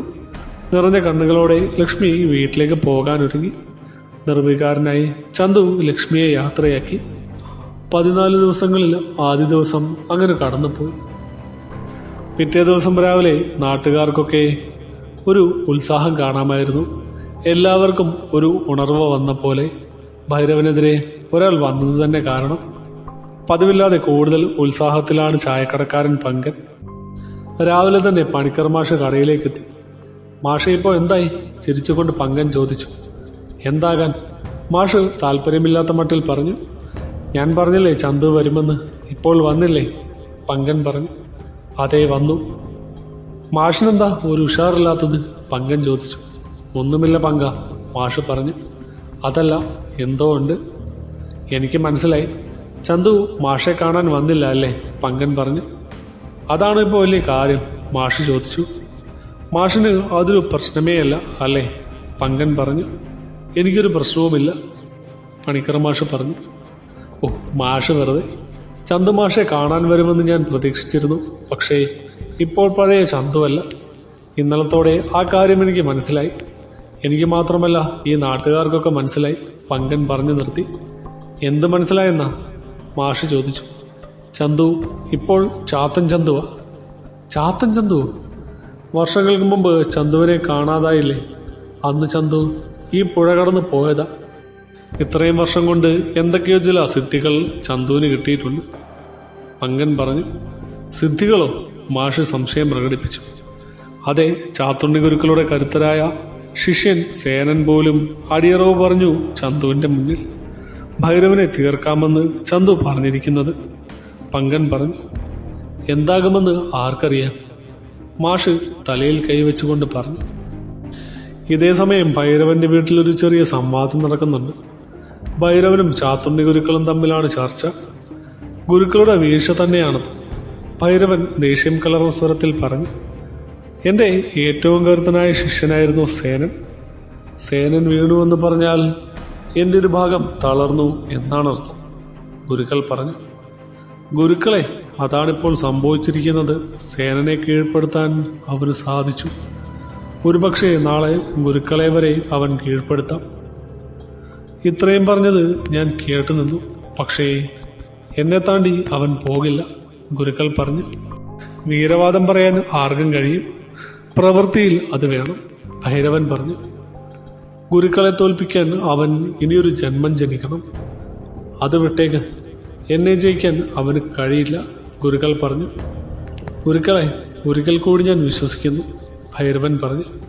എന്നെ വിശ്വസിച്ചോളൂ, ആ വിശ്വാസം ഒരിക്കലും തകരില്ല. ഇനി എന്തെങ്കിലും കാരണം കൊണ്ട് തകർന്നാൽ അതിനർത്ഥം ചാത്തുണ്ണി ഗുരുക്കൾ ഈ ലോകത്തോട് വിട പറഞ്ഞു എന്നാണ്. എങ്കിലിനി അവനെ തീർക്കണം, അതാണ് വേണ്ടത്. അതുതന്നെയാണ് എൻ്റെയും ഉദ്ദേശം, ഗുരുക്കൾ പറഞ്ഞു. ഗുരുക്കളെ, എടുത്തുചാട്ടം വേണ്ട, ആപത്താണ്.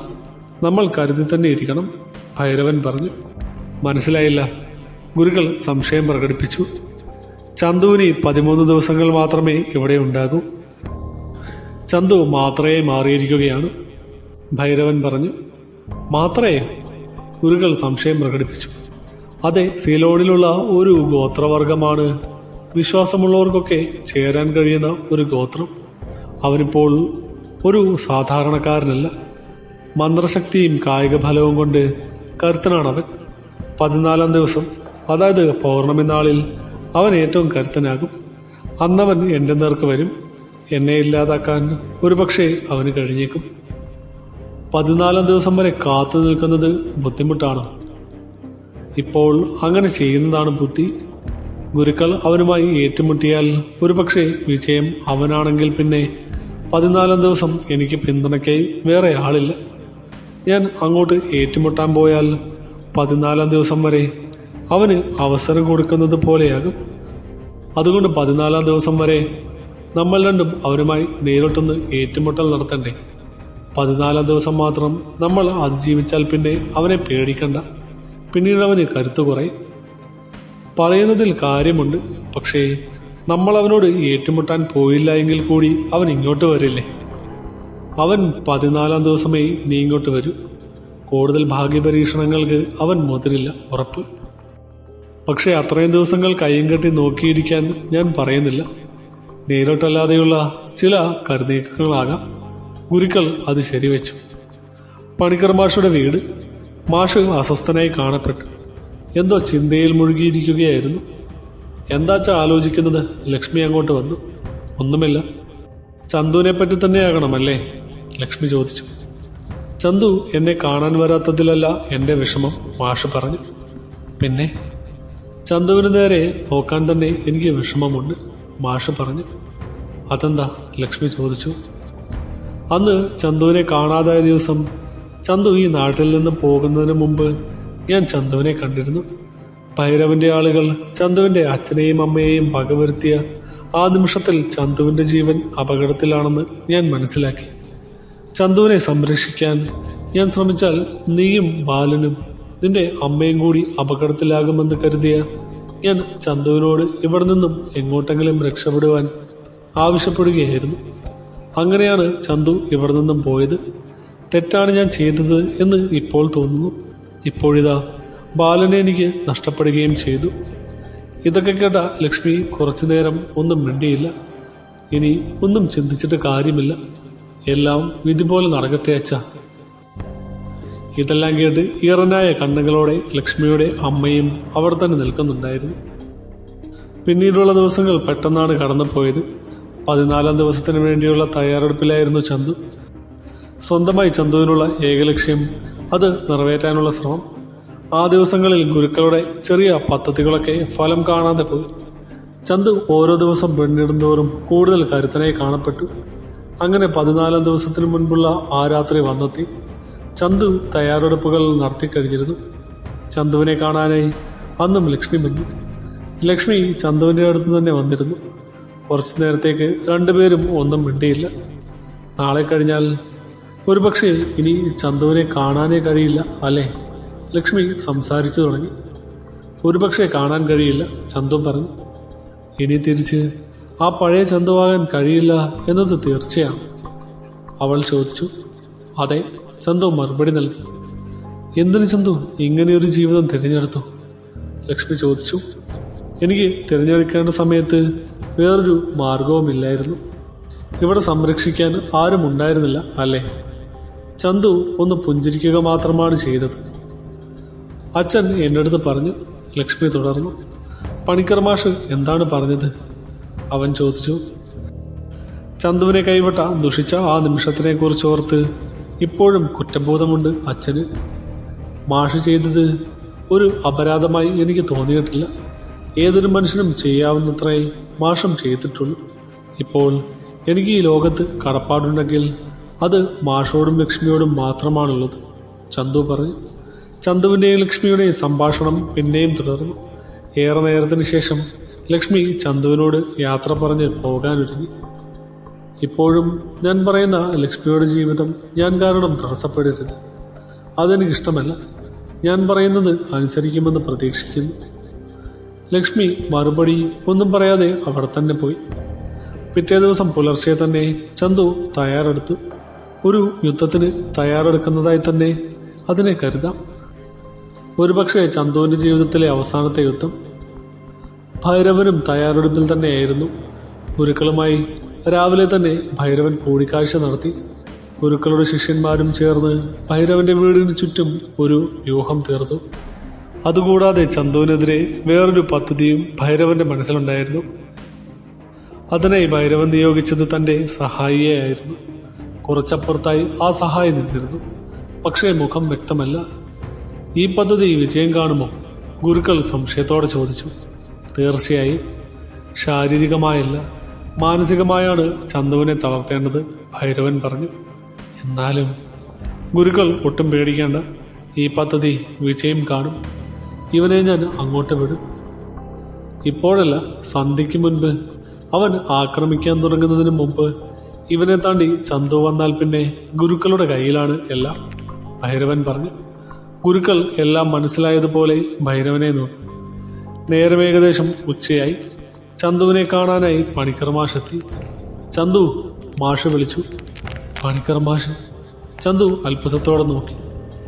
ചന്തുവിനെ കാണാൻ വരണമെന്ന് വിചാരിച്ചതല്ല, മാഷ് പറഞ്ഞു തുടങ്ങി. ചന്തു മറുപടിയൊന്നും പറഞ്ഞില്ല. ചന്തു, ഞാൻ കാണാൻ വന്നത് എന്തിനാണെന്ന് ചന്തുവിന് അറിയാമോ? മാഷ് ചോദിച്ചു. ഇല്ല. ഞാൻ ചെയ്ത തെറ്റ് ഇപ്പോഴെങ്കിലും തിരുത്താൻ കഴിഞ്ഞാൽ അതിനാണ് ഞാൻ വന്നത്, മാഷ് പറഞ്ഞു. മാഷ് എന്തു തെറ്റാണ് ചെയ്തത്? ഒന്നുമില്ല, ചന്തു പറഞ്ഞു. പഴയ ചന്തുവാകാൻ ഇനിയും നിനക്ക് കഴിയും. ഭൈരവനുമായി ഒരു യുദ്ധം വേണ്ട, മാഷ് പറഞ്ഞു. ഭൈരവൻ എല്ലാവർക്കും ആപത്താണ് മാഷെ. എന്നെക്കൊണ്ട് ഇനി ചെയ്യാൻ കഴിയുന്ന ഏക കാര്യം അതാണ്. മാഷിനെ തടയരുത്, ചന്തു പറഞ്ഞു. എന്നാലും ചന്തു, ഇത് വേണോ? മാഷ് പരിഭ്രമിച്ചു. വേണം മാഷെ, ഇതാണ് എൻ്റെ ശരി. മാഷിനോട് എനിക്ക് യാതൊരു വിദ്വേഷവുമില്ല, കടപ്പാട് മാത്രമേ ഉള്ളൂ, ചന്തു പറഞ്ഞു. മാഷ് പിന്നെ ഒന്നും മിണ്ടിയില്ല. അവിടെ നിന്നും പതുക്കെ വീട്ടിലേക്ക് നടന്നു. എന്നാൽ മാഷിൻ്റെ മുഖത്ത് ഒരു സമാധാനം കാണാമായിരുന്നു. സമയം കടന്നുപോയി. ഉച്ചവെയിൽ മങ്ങി. എല്ലാ തയ്യാറെടുപ്പുകളും കഴിഞ്ഞ് ചന്തു വീട്ടിൽ നിന്നും ഇറങ്ങി. ചന്തുവിൻ്റെ ലക്ഷ്യം ഭൈരവൻ മാത്രമാണ്. അതിവേഗം നടന്നു നീങ്ങി. നാട്ടുകാരെല്ലാം ചന്തുവിനെ കണ്ടപാടെ പിന്നാലെ നടന്നു. ചിലർ ആർപ്പ് വിളിക്കുന്നുണ്ടായിരുന്നു. ചന്തു ആരെയും നോക്കിയില്ല, മുന്നോട്ട് തന്നെ നടന്നു. ഗുരുക്കളും ശിഷ്യന്മാരും ഒരുങ്ങിക്കഴിഞ്ഞിരുന്നു. ഗുരുക്കളുടെ 27 ശിഷ്യന്മാർ നെഞ്ചും വിരിച്ച് ചന്തുവിനെയും കാത്ത് നിൽപ്പുണ്ടായിരുന്നു. എല്ലാവരെയും താണ്ടിയാൽ മാത്രമേ ഗുരുക്കളെ എതിരിടാൻ സാധിക്കൂ. നാട്ടുകാരുടെ ആർപ്പുവിളികൾക്കിടയിൽ നടന്നു പോകുന്ന ചന്തുവിനെതിരെ ഒരാൾ വരുന്നുണ്ടായിരുന്നു. ഭൈരവന്റെ സഹായി. അയാൾ ചന്തുവിൻ്റെ നേർക്ക് നടന്നെടുത്തു. നാട്ടുകാരെല്ലാം നോക്കി നിൽക്കെ അയാൾ ചന്തുവിൻ്റെ തൊട്ടരികിലെത്തി. ചന്തു അയാളെ തന്നെ സൂക്ഷിച്ചു നോക്കി. അത്രയും നേരം അയാൾ തല താഴ്ത്തിയാണ് നിന്നിരുന്നത്. പതുക്കെ അയാൾ തലയുയർത്തി. മുഖം കണ്ട ചന്തുവിന് ചെറിയൊരു സംശയമുണ്ട്. ചന്തുവിനെ നോക്കി അയാൾ ഒന്ന് ചിരിച്ചു. ചന്തുവിൻ്റെ സംശയം കൂടിക്കൂടി വന്നു. എന്നെ പരിചയമുണ്ടല്ലേ? അയാൾ ചോദിച്ചു. ചന്തു അമ്പരന്നു. നാട്ടുകാരൊക്കെ സംശയത്തോടെ നോക്കി. ഞാൻ തന്നെ എന്നെ പരിചയപ്പെടുത്തണോ ചന്തു? അയാൾ വീണ്ടും ചോദിച്ചു. ചന്തുവിൻ്റെ മുഖത്ത് ചെറിയൊരു പരിഭ്രമം കാണാം. അയാളെ ചന്തു മനസ്സിലാക്കിയെന്ന് ചന്തുവിൻ്റെ മുഖഭാവത്തിൽ നിന്നും വ്യക്തമായി. അതുകൊണ്ട് ചന്തു മുഖത്ത് പരിഭ്രമം കൂടി. നാട്ടുകാർ ശ്വാസമടക്കി പിടിച്ച് നോക്കി നിന്നു. ചന്തുവിനോട് അയാൾ പറഞ്ഞു തുടങ്ങി. എന്നെ ഞാൻ തന്നെ പരിചയപ്പെടുത്താം. ചന്തു, നീ വിചാരിക്കുന്ന ആൾ തന്നെ. ബാലൻ, വേലായുധപ്പണിക്കരുടെ മകൻ. ഇത്രയും നാൾ ഞാൻ ഇവിടെ ഉണ്ടായിരുന്നു, ഭൈരവന്റെ സഹായിയായി. നീ പ്രതീക്ഷിച്ചില്ല അല്ലേ? ബാല, എനിക്ക് ചന്തു പറഞ്ഞു തുടങ്ങി. നാട്ടുകാരുടെ മുഖത്ത് ഞെട്ടൽ കാണാമായിരുന്നു. നാട്ടുകാരുടെ കൂട്ടത്തിൽ പണിക്കർ മാഷും ലക്ഷ്മിയും ഉണ്ടായിരുന്നു. അമ്പരപ്പോടെ മാഷ് അതെല്ലാം കേട്ടു. ചന്തു, നിനക്ക് നിന്റെ ലക്ഷ്യം നിറവേറ്റാം. പക്ഷേ ആദ്യം നീ എന്നെ താണ്ടണം. എന്നാൽ ഓർത്തോ, ഞാൻ പിന്മാറണമെങ്കിൽ എൻ്റെ മരണം സംഭവിക്കണം, ബാലൻ പറഞ്ഞു. ബാല, നിന്നെ ഉപദ്രവിക്കാൻ എനിക്ക് കഴിയില്ല. നീ പിന്മാറണം. ഭൈരവന്റെ നാശം സംഭവിച്ചാലേ ഈ നാടിന് ഗുണമുള്ളൂ. അത് മനസ്സിലാക്കണം, ചന്തു പറഞ്ഞു. നിന്റെ പ്രസംഗം എനിക്ക് കേൾക്കണ്ട. എന്നെ ജയിച്ചാലേ നിനക്ക് പോകാൻ കഴിയും, ബാലൻ പറഞ്ഞു. ദയവ് ചെയ്ത് പറയുന്നത് നീ കേൾക്കണം, ചന്തു പറഞ്ഞു. വാക്കുകൾക്കിനി സ്ഥാനമില്ല. ഞാൻ അംഗം തുടങ്ങിക്കഴിഞ്ഞു, ബാലൻ പറഞ്ഞു. അത് പറഞ്ഞ ഉടനെ ബാലന്റെ ആദ്യ പ്രഹരം ചന്തുവിൻ്റെ മേൽ പതിച്ചു കഴിഞ്ഞു. ചന്തു നിലത്ത് വീണു. പിന്നീട് മെല്ലെ എഴുന്നേറ്റെങ്കിലും ബാലനെ ആക്രമിക്കാൻ ചന്തു മുതിർന്നില്ല. വീണ്ടും ബാലൻ ആക്രമിച്ചു. ചന്തുവിന് എതിർക്കാനായില്ല. തുടർച്ചയായി ചന്തു ആക്രമണങ്ങൾ ഏറ്റുവാങ്ങിക്കൊണ്ടിരുന്നു. നാട്ടുകാർ നിശബ്ദമായി. പണിക്കർ മാഷ് പരിഭ്രാന്തനായി. സമയം കടന്നുപോയിക്കൊണ്ടിരിക്കുന്നു. തിരിച്ചാക്രമിക്കാൻ ചന്തു ശ്രമിച്ചതേയില്ല. ചന്തുവിൻ്റെ ലക്ഷ്യം അകന്നുകൊണ്ടിരിക്കുകയായിരുന്നു. പണിക്കർ മാഷിൻ്റെ മനസ്സ് കലുഷിതമായി. ചന്തു, ഇനിയും നോക്കി നിൽക്കരുത്, തിരിച്ച് ആകർഷിക്കുക, മാഷ് സഹിയിട്ട് വിളിച്ചു പറഞ്ഞു. ഇല്ല മാഷേ, ചന്തു പറഞ്ഞു. നീ നിന്റെ ലക്ഷ്യം കാണണം. എന്നോടുള്ള കടപ്പാടാണ് എങ്കിൽ വേണ്ട. ഇങ്ങനെ ഒരു മകൻ എനിക്കില്ല. എന്നെ അനുസരിക്കുമെങ്കിൽ നീ തിരിച്ചാക്രമിക്കണം, മാഷ് പറഞ്ഞു. ഉടനെ തന്നെ അടുത്ത പ്രഹരം ചന്തുവിന് ഏറ്റിരുന്നു. ചന്തു നിലത്ത് വീണു. മുഖമടിച്ചാണ് വീണത്. കുറച്ചു നേരത്തേക്ക് അനക്കമുണ്ടായിരുന്നില്ല. ബാലൻ ചന്തുവിന് നേർക്ക് നടന്നെടുത്തു. ചന്തുവിൻ്റെ അവസാനം അടുത്തെന്ന് തന്നെ എല്ലാവരും വിശ്വസിച്ചു. ബാലൻ ചന്തുവിൻ്റെ തൊട്ടടുത്തെത്തി. അടുത്ത പ്രഹരത്തിനൊരുങ്ങി. അപ്പോഴാണ് അത് സംഭവിച്ചത്. നിലത്ത് കിടന്നിരുന്ന ചന്തു പെട്ടെന്ന് തന്നെ എഴുന്നേറ്റ് നിന്നു. മുഖത്ത് ചോരപ്പാടുകൾ ഉണ്ടായിരുന്നെങ്കിലും കണ്ണുകളിലെ തീക്ഷ്ണത 10 മടങ്ങ് വർദ്ധിച്ചിരുന്നു. ബാലൻ അടുത്ത പ്രഹരം ഏൽപ്പിക്കുന്നതിന് മുൻപേ ചന്തു തന്റെ പ്രഹരം ബാലനിൽ ഏൽപ്പിച്ചിരുന്നു. ബാലന്റെ ചുവട് പിഴിച്ചു.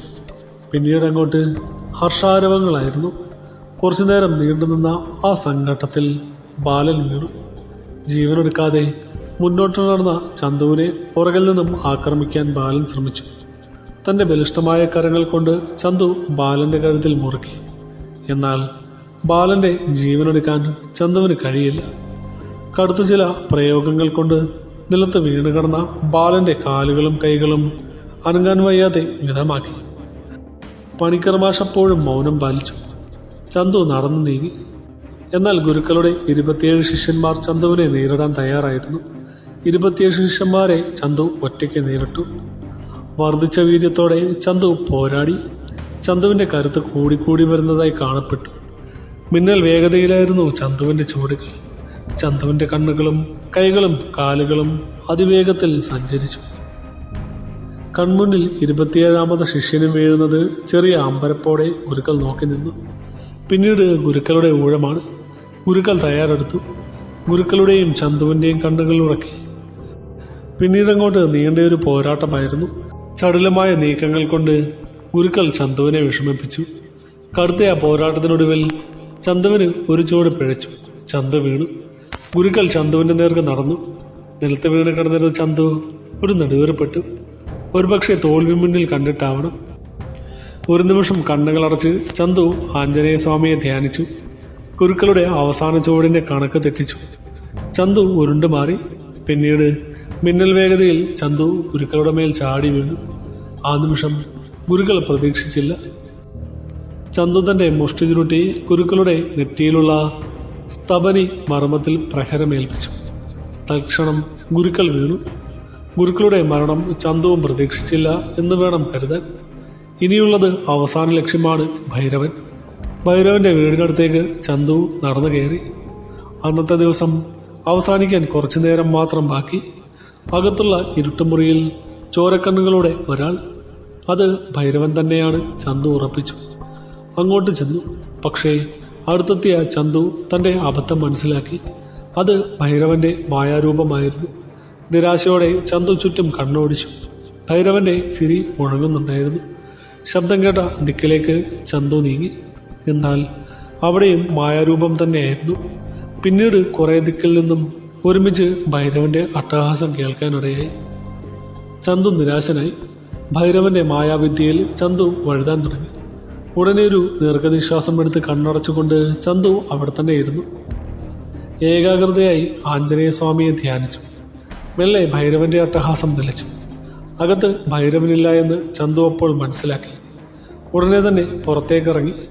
അപ്പോഴാണ് അഗ്നിയിൽ പൊതിഞ്ഞു നിൽക്കുന്ന പഞ്ചവൻ കുന്ന് ചന്തു ശ്രദ്ധിച്ചത്. കുന്നിന് താഴെ മുതൽ മുകൾ ഭാഗം വരെ അഗ്നി. കുന്നിൽ മുകളിൽ അഗ്നിവലയങ്ങളുള്ള ചെറിയ സ്ഥലത്ത് ഭൈരവനുണ്ടെന്ന് ചന്തു മനസ്സിലാക്കി. ഇത്രയും കട്ടിയിൽ അഗ്നിയൊരു പുതപ്പായി നിലകൊള്ളണമെങ്കിൽ അത് താണ്ടുക അസാധ്യം. പോകുന്നത് ആരായാലും അഗ്നിയിൽ ദഹിക്കും. ഭൈരവന്റെ അട്ടഹാസം വീണ്ടും മുഴങ്ങി. ഇനി കുറച്ച് നാഴികകൾ കഴിഞ്ഞാൽ ആ ദിവസം കഴിയും. പിന്നെ ചന്തുവിന്റെ കരുത്ത് കുറയും. ഭൈരവൻ തന്നെ വിജയിക്കും. ഭൈരവനെ ഇല്ലാതാക്കാനുള്ള അവസാനത്തെ ശ്രമമാണെന്ന് ചന്തുവിന് അറിയാമായിരുന്നു. അപ്പോഴേക്കും നാട്ടുകാർ കുന്നിൻ ചെരുവിലെത്തിയിരുന്നു. ചന്തു പരാജയം മണത്തേക്കും എന്നെല്ലാവരും ഉറപ്പിച്ചു. എന്നാൽ ആ വിഷമത്തിൽ ചന്തുവിന്റെ മുഖത്ത് വല്ലാത്തൊരു ആത്മവിശ്വാസം കടന്നു വന്നു. ഭൈരവ, ലക്ഷ്യം സാധിക്കാതെ ചന്തു മടങ്ങില്ല. നിന്നെ ഇല്ലാതാക്കാൻ എനിക്കിപ്പോഴും കഴിയും. കണ്ണടച്ച് ചന്തു ആഞ്ജനേയ സ്വാമിയെ ധ്യാനിച്ചു. അത്ഭുതമെന്ന് പറയട്ടെ, ചന്തു നിലത്തു നിന്നും ഉയർന്നു പോയി. അഗ്നിക്ക് മുകളിലൂടെ സഞ്ചരിച്ച് കുന്നിൻ മുകളിലേക്ക് പോയി. മന്ത്രശക്തി കൊണ്ട് ചന്തു സ്വായക്തമാക്കിയ ചുരുക്കം ചില വിദ്യകൾ ഒന്നാണത്. നാട്ടുകാർക്ക് ആ കാഴ്ച വിശ്വസിക്കുവാൻ സാധിച്ചില്ല. പിന്നീട് കുറച്ചു നേരത്തേക്ക് ചന്തുവിനെ കണ്ടില്ല. നാട്ടുകാർക്ക് എന്താണ് സംഭവിച്ചതെന്ന് മനസ്സിലായില്ല. ഒരുപക്ഷെ ചന്തുവും ഭൈരവനും അഗ്നിക്കരിയായി എന്ന് അവർ കരുതി. ഏതാനും നിമിഷങ്ങൾക്ക് ശേഷം അഗ്നിക്ക് മുകളിലൂടെ തന്നെ ചന്തു ഉയർന്നു വന്നു. കുന്നിൻ ചുവട്ടിൽ താഴ്ന്നിറങ്ങിയ ചന്തുവിന്റെ ചുമലിൽ ഭൈരവന്റെ ദേഹവും ഉണ്ടായിരുന്നു. ഭൈരവന്റെ ചലനമറ്റ ദേഹം നാട്ടുകാർക്ക് മുൻപിലിട്ട് എറിഞ്ഞു കൊടുത്തിട്ട് ചന്തു നടന്നു നീങ്ങി. പണിക്കർ മാഷയെയും ലക്ഷ്മിയെയും അവസാനമായി ഒരു വട്ടം നോക്കിയതിനു ശേഷം ചന്തു യാത്രയായി. പിന്നീട് ആരും തന്നെ ചന്തുവിനെ കണ്ടിട്ടേയില്ല. ചന്തു അങ്ങോട്ട് വന്നിട്ടില്ല എന്ന് പറയുന്നതാകും ശരി. വല്യമ്മ കഥ പറഞ്ഞു നിർത്തിയപ്പോൾ ബാലുവും ശ്വേതയും ശ്വാസമടക്കി പിടിച്ച് കേട്ടുകൊണ്ടിരിക്കുകയായിരുന്നു. ഇതാണ് ചന്തുവിന്റെ കഥ, ചാത്തൻ ചന്തുവിന്റെ കഥ. വല്യമ്മ ഒരു നെടുവേർപ്പെട്ടുകൊണ്ട് പറഞ്ഞു നിർത്തി. കുറച്ചു നേരത്തേക്ക് ബാലുവും ശ്വേതയും മൗനം പാലിച്ചു. അപ്പോൾ ഈ ബാലനെന്ത് പറ്റി? ശ്വേത ചോദിച്ചു. ബാലനെ നിയമത്തിന് മുൻപിൽ വിട്ടുകൊടുക്കാൻ ബാലന്റെ അച്ഛൻ തന്നെ തീരുമാനിക്കുകയായിരുന്നു.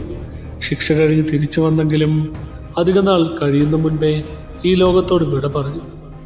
2 ദിവസങ്ങൾ കൂടി കഴിഞ്ഞു. ബാലുവും ശ്വേതയും തിരിച്ചു പോകാനൊരുങ്ങി. എല്ലാവരോടും യാത്ര പറഞ്ഞു. വല്യമ്മ ഒരു പുഞ്ചിരിയോടെ അവരെ യാത്രയാക്കി. ചന്തു മനസ്സിൽ നിന്നും മായുന്നില്ല. ചന്തു ഇപ്പോഴും ജീവിച്ചിരിപ്പുണ്ടോ? യാത്രക്കിടയിൽ ശ്വേത ചോദിച്ചു. ഉണ്ടാവും, ബാലു പറഞ്ഞു. പക്ഷേ ചന്തുവിന്റെ മനസ്സിൽ ലക്ഷ്മി ഉണ്ടാകുമോ? ശ്വേത ചോദിച്ചു. അതെനിക്കറിയില്ല. പക്ഷേ ലക്ഷ്മിയുടെ മനസ്സിൽ ചന്തു ഇപ്പോഴുമുണ്ട്. ചന്തുവിന്റെ വാക്കുകൾക്ക് ലക്ഷ്മി എപ്പോഴും വില കൽപ്പിച്ചിരുന്നു. അത്രയ്ക്കുറപ്പാണോ? അത്രയ്ക്കുറപ്പാണ്. അതെന്താ അത്ര ഉറപ്പ്? ശ്വേത ചോദിച്ചു. ചന്തുവിന്റെ കഥ പറയുമ്പോൾ ലക്ഷ്മിയെ ഞാൻ എപ്പോഴും നിരീക്ഷിച്ചു കൊണ്ടിരിക്കുകയായിരുന്നു, ബാലു പറഞ്ഞു. What you mean? ശ്വേത ചോദിച്ചു. അതെ, കുഞ്ഞു ലക്ഷ്മിയമ്മ തന്നെയായിരുന്നു ലക്ഷ്മി, ചാത്തൻ ചന്തുവിന്റെ ലക്ഷ്മി. രാത്രി വല്യമ്മ പഴയ ചിന്തകളിൽ ഒഴുകിയിരിക്കുകയായിരുന്നു. മനസ്സിലെപ്പോഴും ചാത്തൻ ചന്തുവാണ്. ബാലുവിന്റെ ഊഹം ശരിയായിരുന്നു. തൻ്റെ കഥയാണ് വല്യമ്മ പറഞ്ഞത്. ലക്ഷ്മിയുടെയും ചാത്തൻ ചന്തുവിൻ്റെയും കഥ. അതേസമയം ലോകത്തിൻ്റെ വേറൊരു കോണിൽ മാത്രകൾക്കിടയിൽ ഒരാൾ കണ്ണുകളടച്ച് ധ്യാനത്തിൽ മുഴുകിയിരിക്കുന്നു. അയാൾ മറ്റാരുമായിരുന്നില്ല, ചന്തു, ചാത്തൻ ചന്തു.